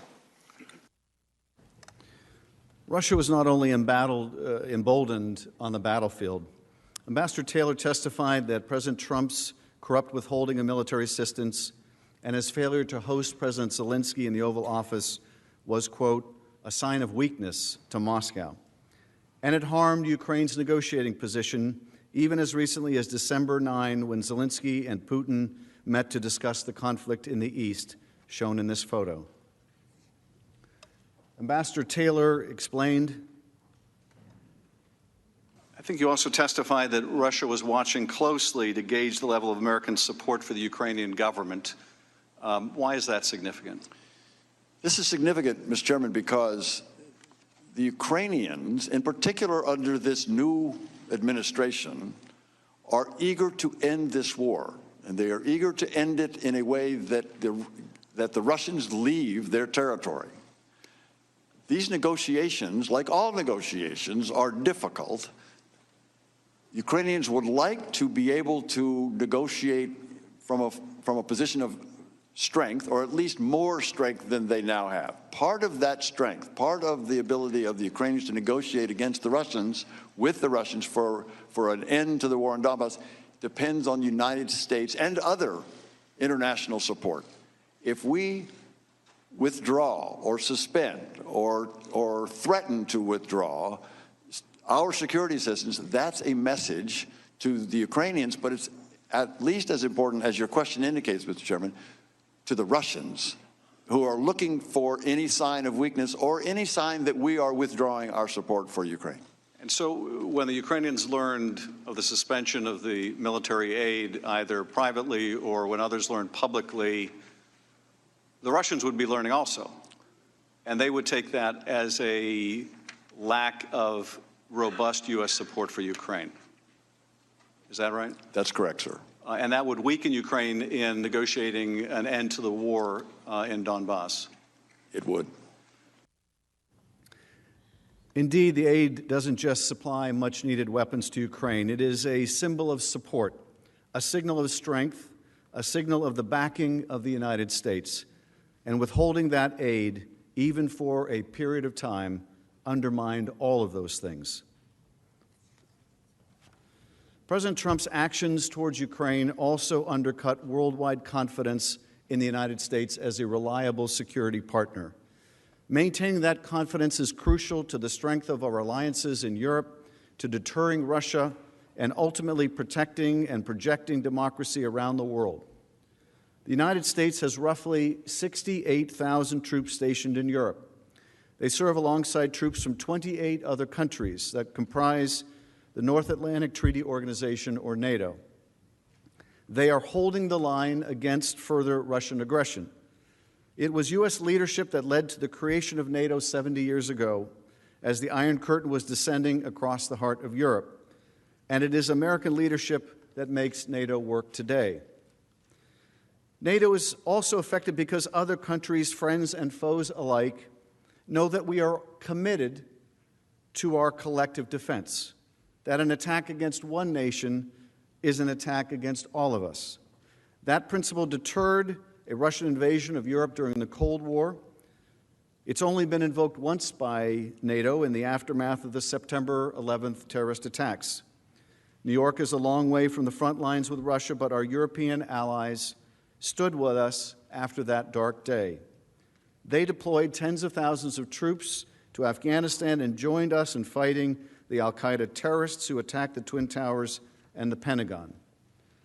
Now, Ukraine is not a member of NATO, but Russia's invasion of Ukraine was a threat to the peace and security of Europe. Moscow's aggression threatened the rules of the road that have kept the peace in Europe since World War II, the sacrosanct idea that borders cannot be changed by military force. If we had not supported Ukraine in 2014, if members of this body had not voted overwhelmingly on a bipartisan basis for military assistance to rebuild Ukraine's military, there is no question it would have invited further Russian adventurism in Ukraine and perhaps elsewhere in the heart of Europe. It would have weakened our allies and exposed U.S. troops stationed in Europe to greater danger. Deterring Russia requires persistence, not just one military aid package or one Oval Office meeting, but a sustained policy of support for our partners. We only deter Russia by consistently demonstrating support for our friends like Ukraine. George Shultz, who served as Ronald Reagan's Secretary of State, understood this. He compared diplomacy and alliance management to gardening. He said, quote, "If you plant a garden and go away for 6 months, what have you got when you come back? Weeds." Diplomacy, he said, is kind of like that. You go around, talk to people, you develop a relationship of trust and confidence, and then if something comes up, you have that base to work from. President Trump's decision to transform the military aid and Oval Office meeting into leverage was the equivalent of trampling all over George Shultz's garden, crushing Ukraine's confidence in the United States as a partner. He also caused our NATO allies to question whether we would stand with them against Russia. Leaders in European capitals now wonder whether personal political favors and not treaty obligations guide our foreign policy. Colleagues, this is how alliances wither and die, and how Russia wins. Ambassador Taylor made clear that is why it is so important to our security that we stand with Ukraine.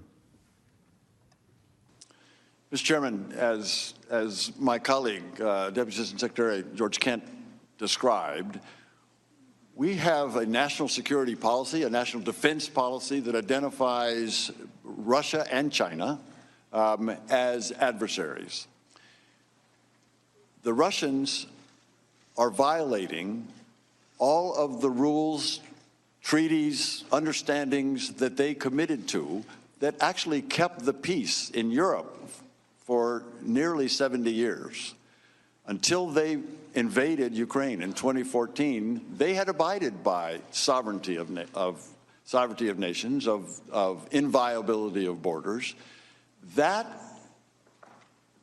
rule of law, that order that kept the peace in Europe and allowed for prosperity as well as peace in Europe was violated by the Russians. And if we don't push back on that, on those violations, then that will continue. And that, Mr. Chairman, affects us. It affects the world that we live in, that our children will grow up in, and our grandchildren. This affects the kind of world that we want to see abroad. So that affects our national interest very directly.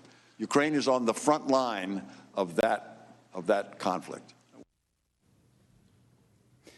Now, we understood that in 2017, the first year of the Trump administration, and it appeared the Trump administration understood it as well. And we understood it in 2018, and the Trump administration understood that as well. And we understood that in 2019, And the Trump administration appeared to as well. At least it did until it didn't. It did until something of greater importance and significance came along, and that event of greater significance to the Oval Office was the emergence of Joe Biden as a candidate for president. And then that military support, which had increased during the Trump administration, was suddenly put on hold for inexplicable reasons. Ukraine got the message. It wasn't very inexplicable to Ukraine. And what's more, Russia got the message. It wasn't very inexplicable to Russia. That had pushed out the whole propaganda theory that it was Ukraine that had interfered in our election and not Russia. And so that consensus among the Congress and the administration, among the right and the left and the center, that as Ambassador Taylor explained, this is not only vital to Ukraine's security and the post-World War II order that has kept the peace in Europe for 70 years, but it's vital to us and our security as well. That all broke down. That all broke down over an effort led by the president and his agent, Rudy Giuliani, and his agents, Parnas and Fruman, to overturn all of that. Overturn a decades-long commitment to standing up to Russian aggression. We have so tremendously benefited. No country has benefited more from the international rules of the road, the international order, than the United States. It gave us the peace and stability to prosper like no other nation has before. And we're throwing it away. We're throwing it away. We're undermining the rule of law. We're undermining the principle you don't invade your neighbor. We're undermining the key to our own success. And for what? For help with a political campaign. To quote Bill Taylor, that's crazy. That's crazy.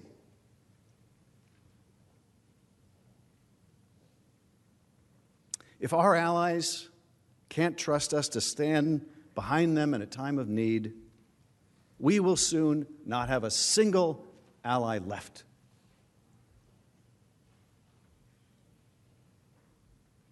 Look, I know it's painful to see some of our allies and how they talk about this president, because when they talk about this president, they're also talking about the United States. And it's painful to see our allies distance themselves from the United States. And it's more than painful, it's dangerous. It's dangerous to us. I think it was Churchill once said, there's nothing worse than allies except having no allies. But if we're going to condition our support for our allies on their willingness to be dragged kicking and screaming into our politics, if we're going to condition the strength of our alliance on whether they'll help us cheat in an election, we're not going to have a single ally left. And not a single one of us in this chamber is ever going to be able to say one of our counterparts to respect the rule of law without it being thrown in our face.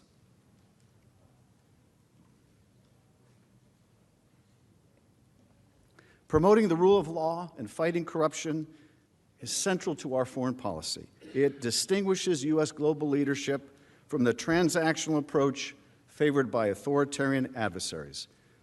The inherently corrupt nature of the president's demand that Ukraine investigate his political opponent undermined the credibility of efforts to promote the rule of law and combat corruption in Ukraine and around the world. Indeed, the president engaging in the very conduct at home that our policy fights abroad sabotages long-standing bipartisan pillars of American diplomacy.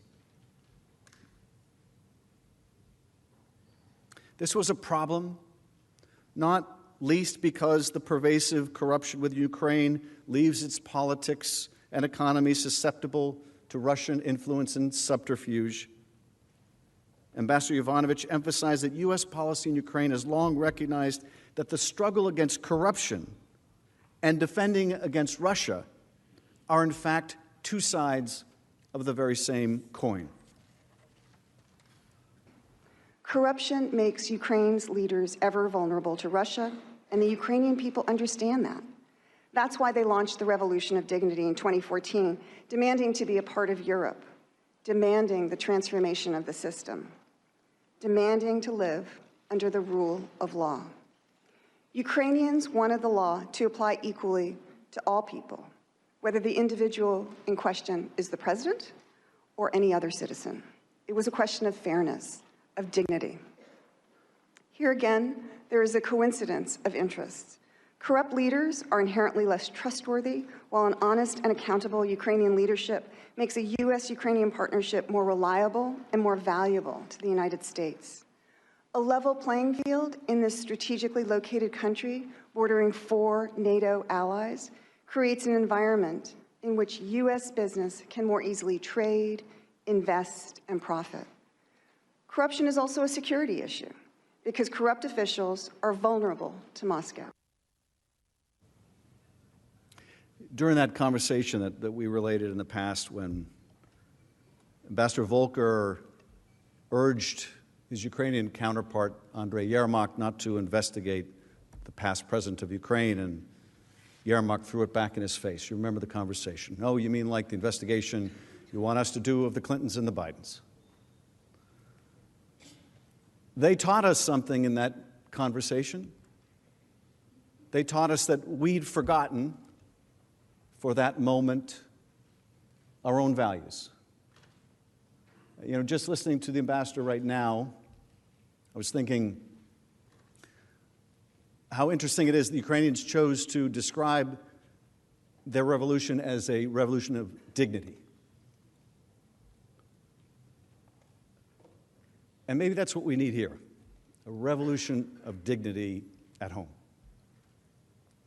a revolution of civility here at home. Maybe we can learn a lot more from our Ukrainian ally. In short, it is America's national security interest to help Ukraine transform into a country where the rule of law governs and corruption is held in check. As we heard yesterday, anti-corruption policy was a central part of the talking points provided to President Trump before his phone calls with President Zelensky on April 21st and July 25th. President Trump, of course, didn't mention corruption, but importantly, those same foreign policy goals remained intact following the call. As Tim Morrison testified, anti-corruption reforms, institutional reforms remain a top U.S. priority to help Ukraine fight corruption. President Zelensky was swept into office on an anti-corruption platform. Immediately, he kept his promise and introduced numerous bills in Ukraine's parliament. In a sign that he intended to hold himself accountable, Zelensky even introduced a draft law on presidential impeachment. He also introduced a bill to restore punishment of top officials found guilty of illicit enrichment. President Trump's self-serving scheme threatened to undermine Zelensky's anti-corruption work. Zelensky's successful anti-corruption reforms would have advanced U.S. security. Instead, President Trump's demands undermined that effort to bring about reform to Ukraine. Here's George Kent, a rule of law and corruption expert at the State Department. U.S. efforts to counter corruption in Ukraine focus on building institutional capacity so that the Ukrainian government has the ability to go after corruption and effectively investigate, prosecute, and judge alleged criminal activities using appropriate institutional mechanisms. That is, to create and follow the rule of law. That means that if there are criminal nexuses for activity in the United States, U.S. law enforcement should pursue the case. If we think there's been a criminal act overseas that violates U.S. law, we have the institutional mechanisms to address that. It could be through the Justice Department and FBI agents assigned overseas, or through treaty mechanisms, such as the Mutual Legal Assistance Treaty. As a general principle, I do not believe the United States should ask other countries to engage in selective, politically associated investigations or prosecutions against opponents of those in power, because such selective actions undermine the rule of law, regardless of the country. And so it's clear what President Trump did when abusing his office and demanding Ukraine open an investigation into Joe Biden was not fighting corruption. It was not part of established U.S. anti-corruption policy. That corrupt pressure campaign for his own personal political benefit, in fact, subverted U.S. anti-corruption efforts in Ukraine and undercut our national security. President Trump was not fighting to end corruption in Ukraine.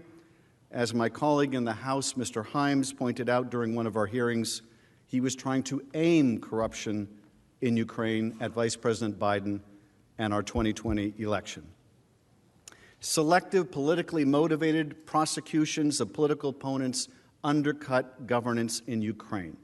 President Trump's demand that Zelensky help him do precisely what U.S. diplomats for decades advised Ukrainian officials not to do completely undercut the credibility of efforts to promote the rule of law there.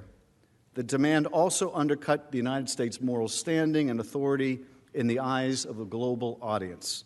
Here, once again, is George Kent. Ken, is pressuring Ukraine to conduct what I believe you've called political investigations a part of U.S. foreign policy to promote the rule of law in Ukraine and around the world? It is not. Is it in the national interest of the United States? In my opinion, it is not. Why not?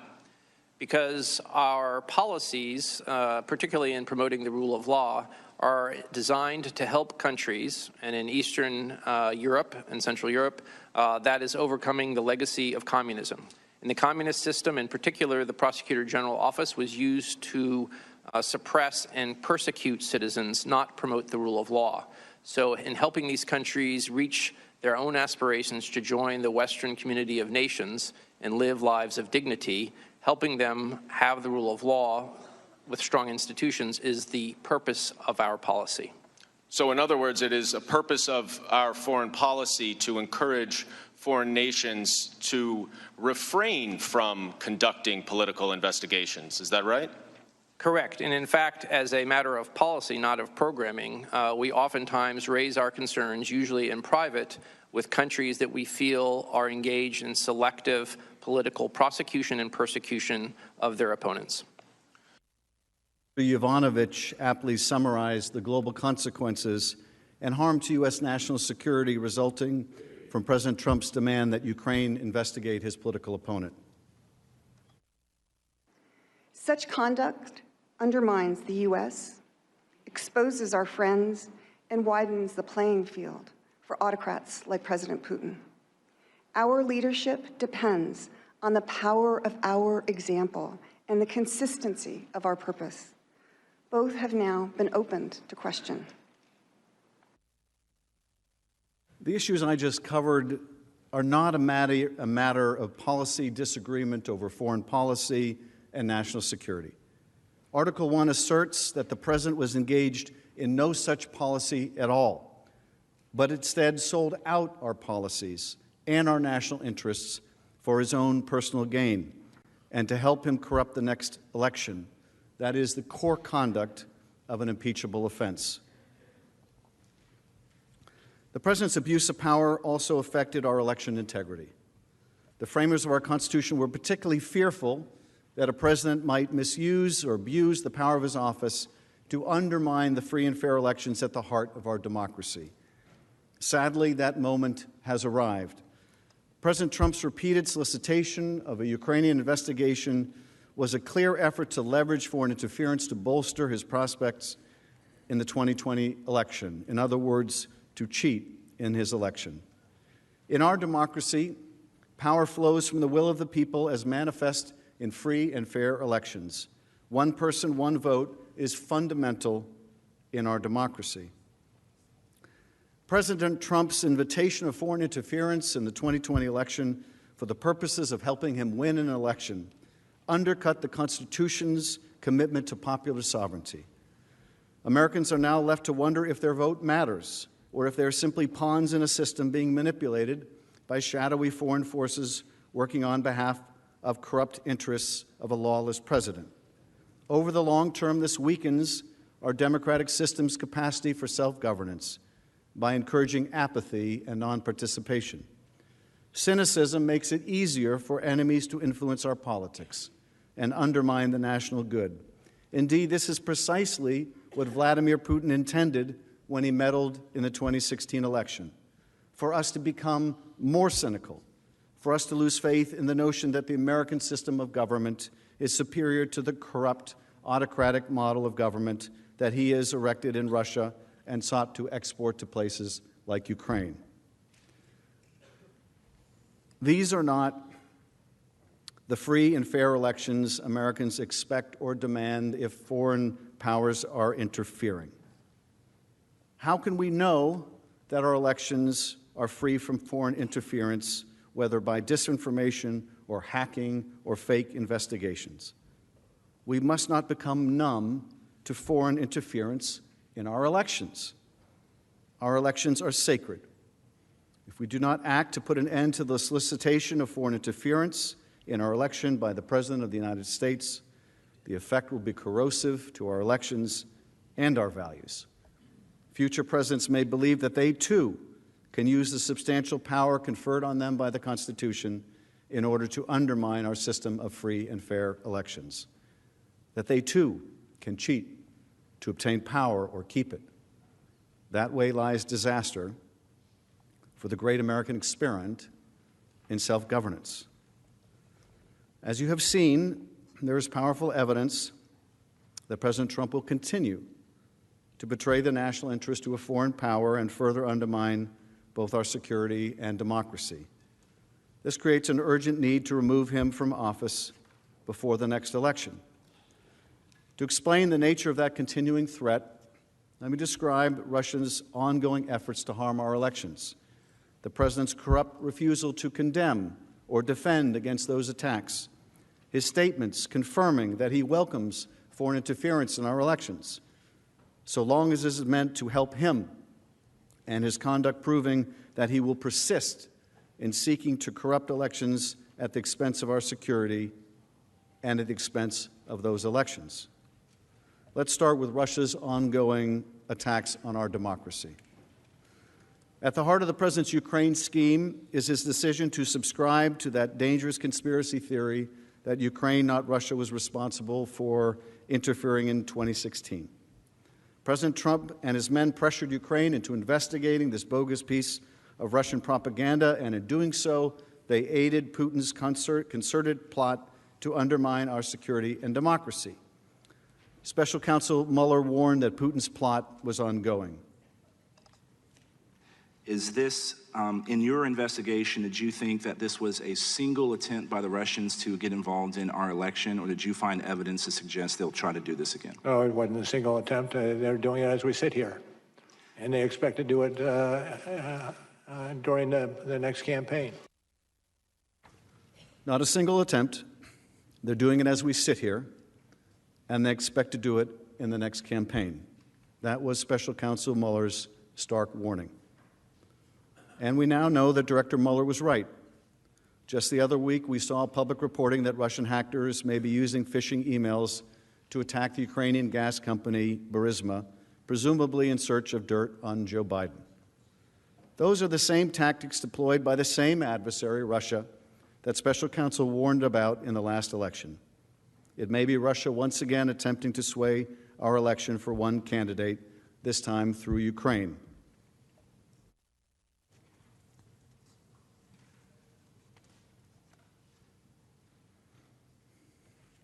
Indeed, President Trump, to this very day, refuses to accept the unanimous assessment of our intelligence community and law enforcement professionals that Russia interfered in the 2016 campaign and poses a threat to the 2020 presidential election. Instead, he views it from his own personal lens, whether it is an attack on the legitimacy of his 2016 electoral victory. Special Counsel Mueller's testimony on July 24, 2019, the day before the President's call with President Zelensky, contradicted President Trump's claim that his was, quote, a clean campaign. Mueller found that individuals associated with the 2016 campaign of the President welcomed Russia's offers of assistance and adjusted their political strategy so that then candidate Donald Trump might benefit from Russia's assistance. When they were subsequently asked by U.S. law enforcement about their activities, President Trump's advisors repeatedly lied. In Helsinki in July of 2018, however, President Trump refused to acknowledge the Russian threat to our elections. When a reporter explicitly asked whether he believed Putin or the U.S. intelligence agencies on the issue of foreign interference in the 2016 election, President Trump said, quote, I don't see any reason why it would be Russia, and talked about the DNC server.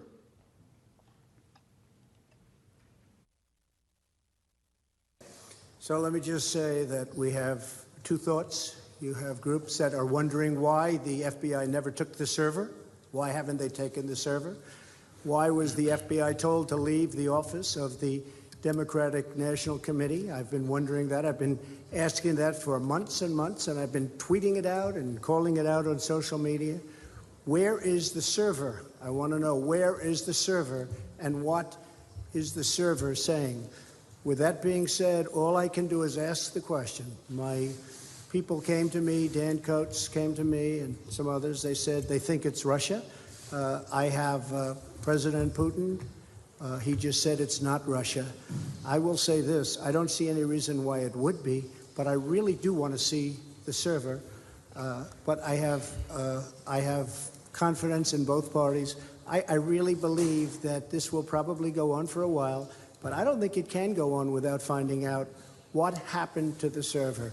What happened to the servers of the Pakistani gentleman that worked on the DNC? Where are those servers? They're missing. Where are they? What happened to Hillary Clinton's emails? 33,000 emails, gone, just gone. I think in Russia they wouldn't be gone so easily. I think it's a disgrace that we can't get Hillary Clinton's 33,000 emails. I'm sure you remember this. It was, I think, unforgettable for every American, but I'm sure it was equally unforgettable for Vladimir Putin. I mean, there he is, the president of Russia, standing next to the president of the United States and hearing his own Kremlin propaganda talking points coming from the president of the United States. Now, if that's not a propaganda coup, I don't know what is. It's the most extraordinary thing. It's the most extraordinary thing. The President of the United States standing next to the President of Russia, our adversary, saying he doesn't believe his own intelligence agencies. He doesn't believe them. He's promoting this kooky, crazy server theory cooked up by the Kremlin, right next to the guy that cooked it up.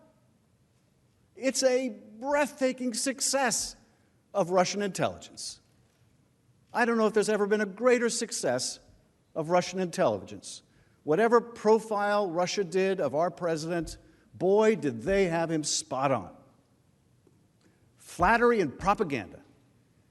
Flattery and propaganda is all Russia needed. And as to Ukraine, well, they needed to deliver a political investigation to get help from the United States. I mean, this is just the most incredible propaganda coup. Because as I said yesterday, it's not just that the President of the United States standing next to Vladimir Putin is reading Kremlin talking points. He won't read his own national security staff talking points, but he will read the Kremlin ones. But it's not just that he adopts the Kremlin talking points. That would be bad enough. It's not bad enough, it's not damaging enough, it's not dangerous enough to our national security that he's undermining our own intelligence agencies. It's not bad enough that He undermines those very agencies that he needs later, that we need later to have credibility. We've just had a vigorous debate over the strikes against General Soleimani. And the president has made his argument about what the intelligence says and supports. How do you make those arguments when you say the U.S. intelligence community can't be believed? Now, we've had a vigorous debate about what that intelligence has to say. That's not the issue here. The issue here is you undermine the credibility of your own intelligence agencies. You weaken the country for when you need to rely on them, for when you need to persuade your friends and your allies. You can trust us when we tell you this is what the intelligence shows. How do you make that argument as the President of the United States when you've just told the world you trust the Russians more than your own people? You trust Rudy Giuliani more than Christopher Wray. How do you make that case? And if you can't make that case, what does that mean to our security? But that's not the end of it. It's not just a propaganda coup. It's not just the undermining of our agencies. It's also that the buy-in to that propaganda meant that Ukraine wasn't going to get money to fight the Russians. I mean, that's one hell of a Russian intelligence coup. They got the President of the United States to provide cover for their own interference with our election. They got the President of the United States to discredit his own intelligence agencies. They got the President of the United States to drive a wedge between the United States and Ukraine. They got the President of the United States to withhold aid from Ukraine in a war with Russia, in a war that is claiming Ukrainian lives every week. Has there ever been such a coup? I would submit to you, in the entire length of the Cold War, the Soviet Union had no such success. No such success. And why? Because a former mayor of New York persuaded a president of the United States to sacrifice all of that for a cheap shot at his political opponent, for a smear against his political opponent. Was it worth it? I hope it was worth it. I hope it was worth it for the president, because it certainly wasn't worth it for the United States. Now, you can see President Trump did not blame Vladimir Putin and the Russian intelligence agencies who interfered in our election for the questions surrounding his victory. He did not blame the people who worked for his campaign and were subsequently convicted of lying to our law enforcement agencies. No, he blamed the investigators. Special Counsel Mueller, the man charged with getting to the bottom of Russia's interference in 2016. And he chose to believe Vladimir Putin, a former Russian intelligence officer, rather than his own intelligence agencies. We can see a pattern here. President Trump solicited interference from Russia as a candidate in 2016, and then his campaign welcomed Russian interference in the election. In Helsinki, President Trump chose to believe Putin over his own agencies. I don't see any reason why it would be, referring to Russia. Instead of denouncing Russia's interference, he denounced those investigating Russia's interference. And he raised that now familiar DNC CrowdStrike server thing. I really do want to see the server. I don't think we can go on without finding out what happened to the server. That's the exact same server that President Trump demanded Ukraine investigate during his July 25th call to Zelensky. When the president talked about the DNC server in Helsinki with Vladimir Putin standing by his side, he was referencing the same discredited conspiracy theory about Ukraine interference in 2016 that Putin repeatedly promoted. Let's look at this Washington Post article from July 2018. In the end, Trump's performance alongside Putin in the Finnish capital seemed like a tour through his most controversial conspiracy theories. Tweets and off-the-cuff musings on Russia, except he did it all while abroad, standing just feet from Putin, the leader of one of America's greatest geopolitical foes. Spectacle in Helsinki also underscored Trump's eagerness to disregard his own advisors, his willingness to flout the conclusions of his own intelligence community that Russia interfered in the 2016 elections, and his apparent fear that pressing Putin on the subject might cast doubt on his electoral victory. White House officials told the Washington Post that President Trump's remarks in Helsinki were, quote, very much counter to the plan. That's another understatement of the century. If that sounds familiar, it's because the witness who testified before the House as part of the impeachment inquiry, they all said the same thing about the July 25th phone call. The president ignored vital national security issues he was supposed to raise and instead raised disproven conspiracies about 2016 and the DNC server, the very same Russian propaganda he publicly endorsed in Helsinki. Do you think it's going to stop now? Do you think if we do nothing, it's going to stop now? All of the evidence is to the contrary. You know it's not going to stop. The President just told one of the members of this body he still wants Biden investigated. It's not going to stop unless the Congress does something about it. President Trump's betrayal began in 2016 when he first solicited Russian interference in our election. Russia, if you're listening, I hope you're able to find the 30,000 emails that are missing. That betrayal continued in Helsinki in 2018, when, as we saw, he rejected the intelligence community's assessment about Russian interference in that same election. When he criticized U.S. officials investigating the Russia interference and instead promoted Putin's conspiracy theory about Ukraine. The betrayal continued in 2019, when he carried out a scheme to cheat in the 2020 election by demanding that the leader of Ukraine, a U.S. partner under military attack by Russia, announce an investigation into the same baseless conspiracy theory about a DNC server and the bogus allegations about Vice President Biden. And the abuse of power continues.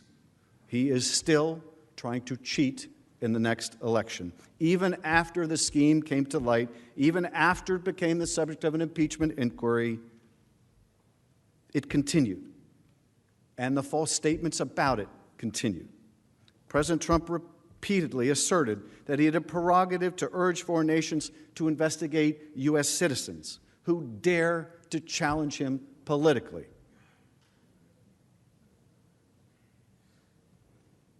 You know, just for a minute, we should try to step into the shoes of someone else. My father used to say, you don't understand a person until you step in their shoes. I always thought he invented that wisdom himself until I watched To Kill a Mockingbird and found out that Atticus Finch said it first. But let's just try to step into someone else's shoes for a moment. Let's imagine it wasn't Joe Biden. Let's imagine it was any one of us. Let's imagine the most powerful person in the world was asking a foreign nation to conduct a sham investigation into one of us.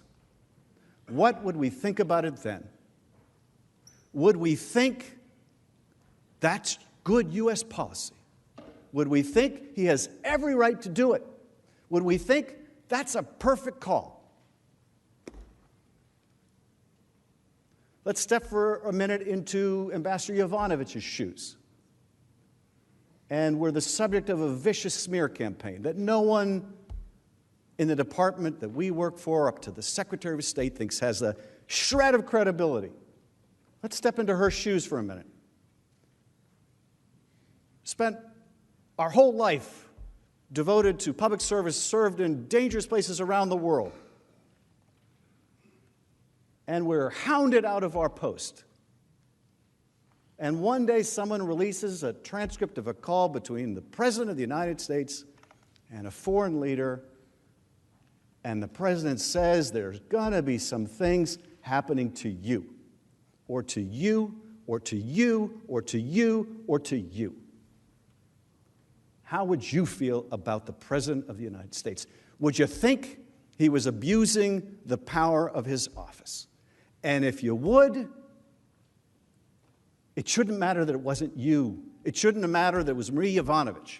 It shouldn't matter that it was Joe Biden. Because I'll tell you something, the next time, it just may be you.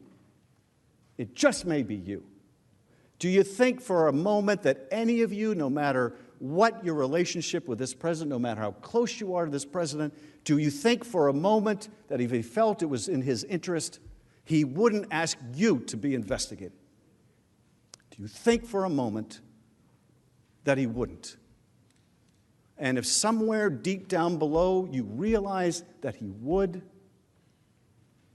you cannot leave a man like that in office when he has violated the Constitution.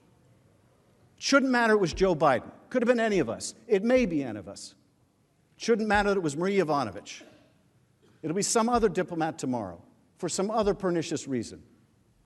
It goes to what Mr. Jeffries said. It goes to character. You don't realize how important character is in the highest office in the land until you don't have it. Until you have a president willing to use his power to coerce an ally, to help him cheat,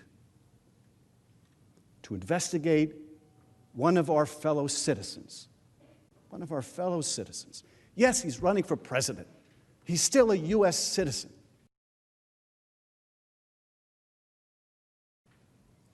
He's still a U.S. citizen. And he deserves better than that.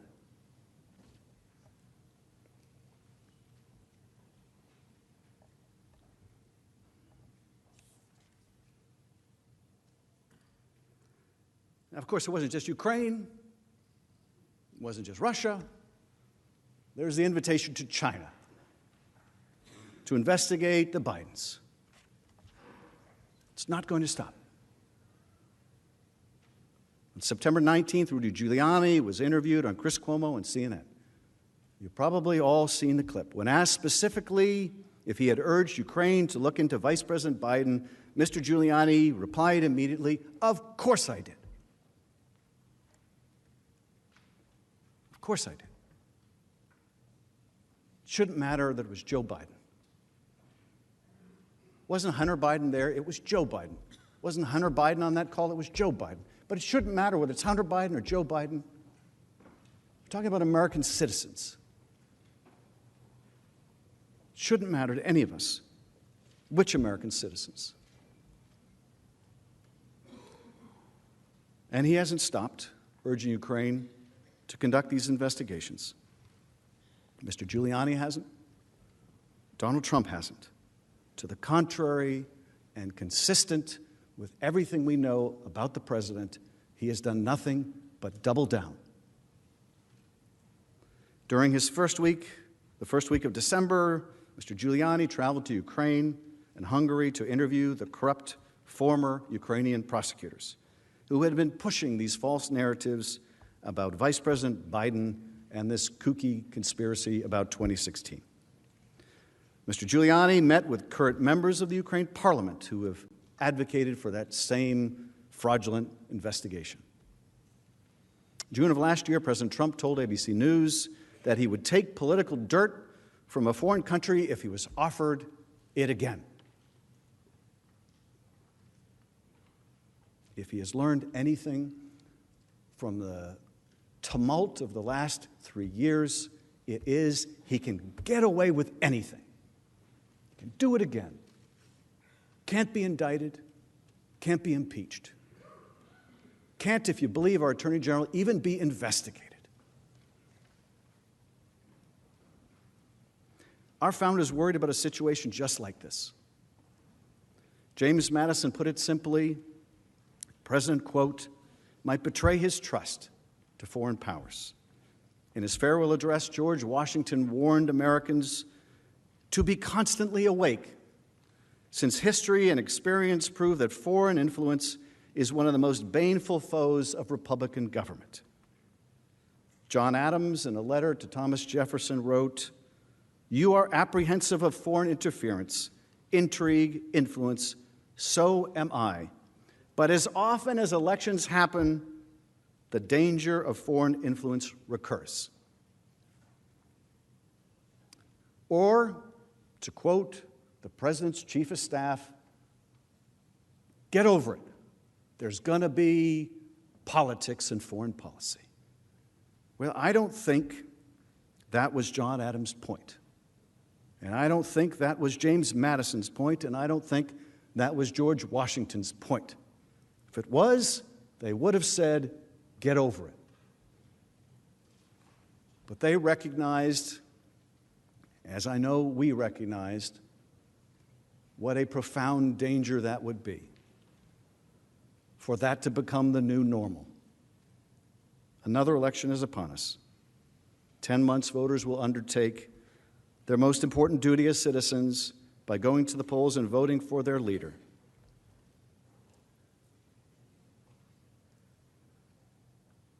And so we must ask, what role will foreign powers play in trying to influence the outcome? And if they take the president's side, who will protect our franchise if the president will not? As charged in the first article of impeachment, President Trump has demonstrated that he will remain a threat to national security and the Constitution if allowed to remain in office, and has acted in a manner grossly incompatible with self-governance and the rule of law. Based on the abuse of power for which he was impeached and his ongoing efforts to solicit foreign interference, both directly and through Mr. Giuliani, there can be little doubt that President Trump will continue to invite foreign interference in our elections again and again.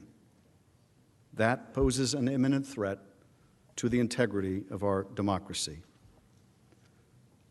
Our founders understood that a president like Donald Trump might one day grasp the reins of power.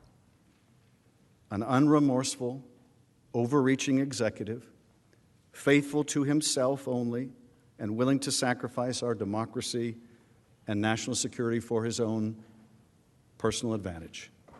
His pattern of conduct, repeatedly soliciting foreign interference in our elections for his own benefit, confirms that he will stop at nothing to retain his power. He willfully chose to place his own personal interests above the country's and the integrity of our elections. There is every reason to believe that will continue. He has stonewalled Congress and ordered executive branch agencies, organizations that work for the American people, not for the president, to join in his obstruction. He deployed Mr. Giuliani to Ukraine to continue advancing a scheme that serves no other purpose than advancing his 2020 re-election prospects. He attacked witnesses, public servants, patriots who stayed true to their oath and leveled with the American people about the grave national injury that resulted from the president's misconduct.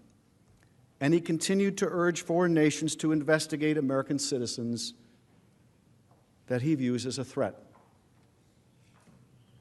The threat that he will continue to abuse his power and cause grave harm to the nation over the course of the next year until a new president is sworn in or until he would be reelected is not hypothetical.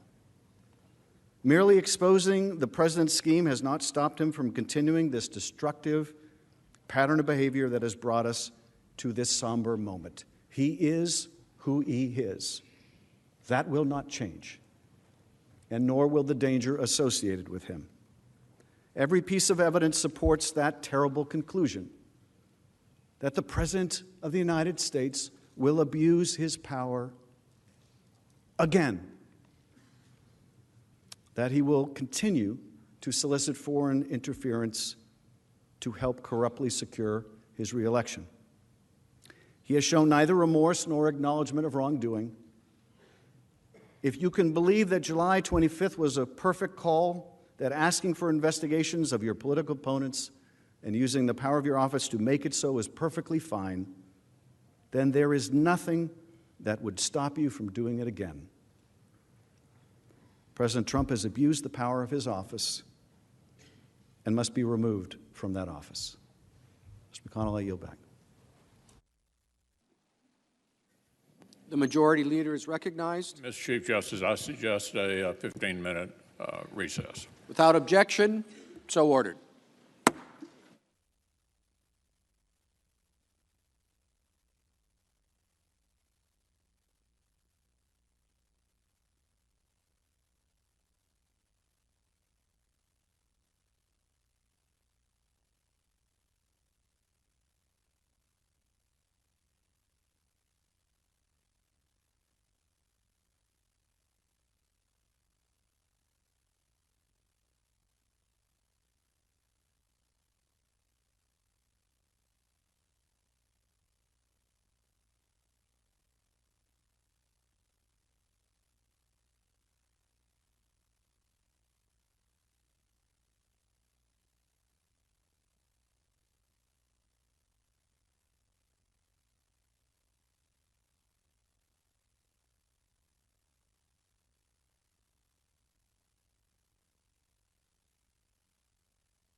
Congress didn't release a single document. Are you comfortable with that as Secretary of Defense? Well, what my general counsel had come forward with is the Constitution. Finally, a couple of questions about impeachment. When we last talked a couple of months ago, you said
His lawyers, the head of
Senate will come to order.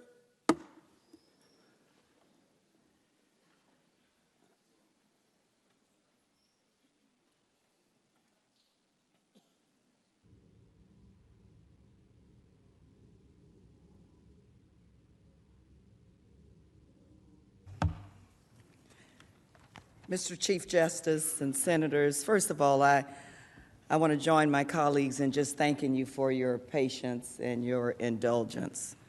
What I can tell you today is that we are closer today than we were on yesterday, because I'm prepared to present Article 2, Obstruction of Congress. The second article of impeachment charges the President with misusing the powers of his high office to obstruct the House impeachment inquiry. We are here today in response to a blanket order issued by President Trump directing the entire executive branch to withhold all documents and testimony from that inquiry. President Trump's obstruction of the impeachment inquiry was categorical, indiscriminate, and historically unprecedented. And its purpose was clear: to impede Congress's ability to carry out its duties under the Constitution, to hold the President accountable for high crimes and misdemeanors. As part of his effort to cover up evidence of his scheme to solicit foreign interference in the upcoming election, President Trump did something no president has ever dared to do in the history of our republic. President Trump directed the entire executive branch not to cooperate with the House's impeachment inquiry. President Trump blocked every person who works in the White House and every person who works in every department, agency, and office of the executive branch from providing information to the House as part of the impeachment inquiry. This was not about specific, narrowly defined security or privacy issues, nor was it based on potential privileges available to the executive branch.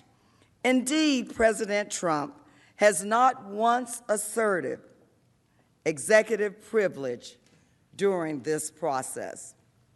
This was a declaration of total defiance of the House's authority to investigate credible allegations of the President's misconduct and a wholesale rejection of Congress's ability to hold the President accountable. The President's order, executed by his top aides, substantially interfered with the House's constitutionally authorized power to conduct an impeachment inquiry. At President Trump's direction, the White House itself refused to produce a single document or record in response to a House subpoena that remains in full force and effect, and it continues to withhold those documents from Congress and from the American people. But it is not just the White House. Following President Trump's order, the Office of the Vice President, the Office of Management and Budget, the Department of State, the Department of Energy, and the Department of Defense all continued to refuse to produce a single document or record in response to 71 specific requests, including 5 subpoenas. Additionally, following President Trump's order, 12 current or former administration officials continued to refuse to testify as part of the House's impeachment inquiry. Not only current administration officials, but former administration officials as well. 9 of those witnesses, including senior officials with direct firsthand knowledge of the president's actions, continue to defy subpoenas for testimony because of the president's order. And yet, despite President Trump's obstruction, as you have heard and seen throughout the House manager's presentation of the facts of the president's scheme, the House gathered overwhelming evidence of his misconduct from courageous public servants who were willing to follow the law, comply with subpoenas, and tell the truth. On the basis of that formidable body of evidence, the House adopted the first article of impeachment.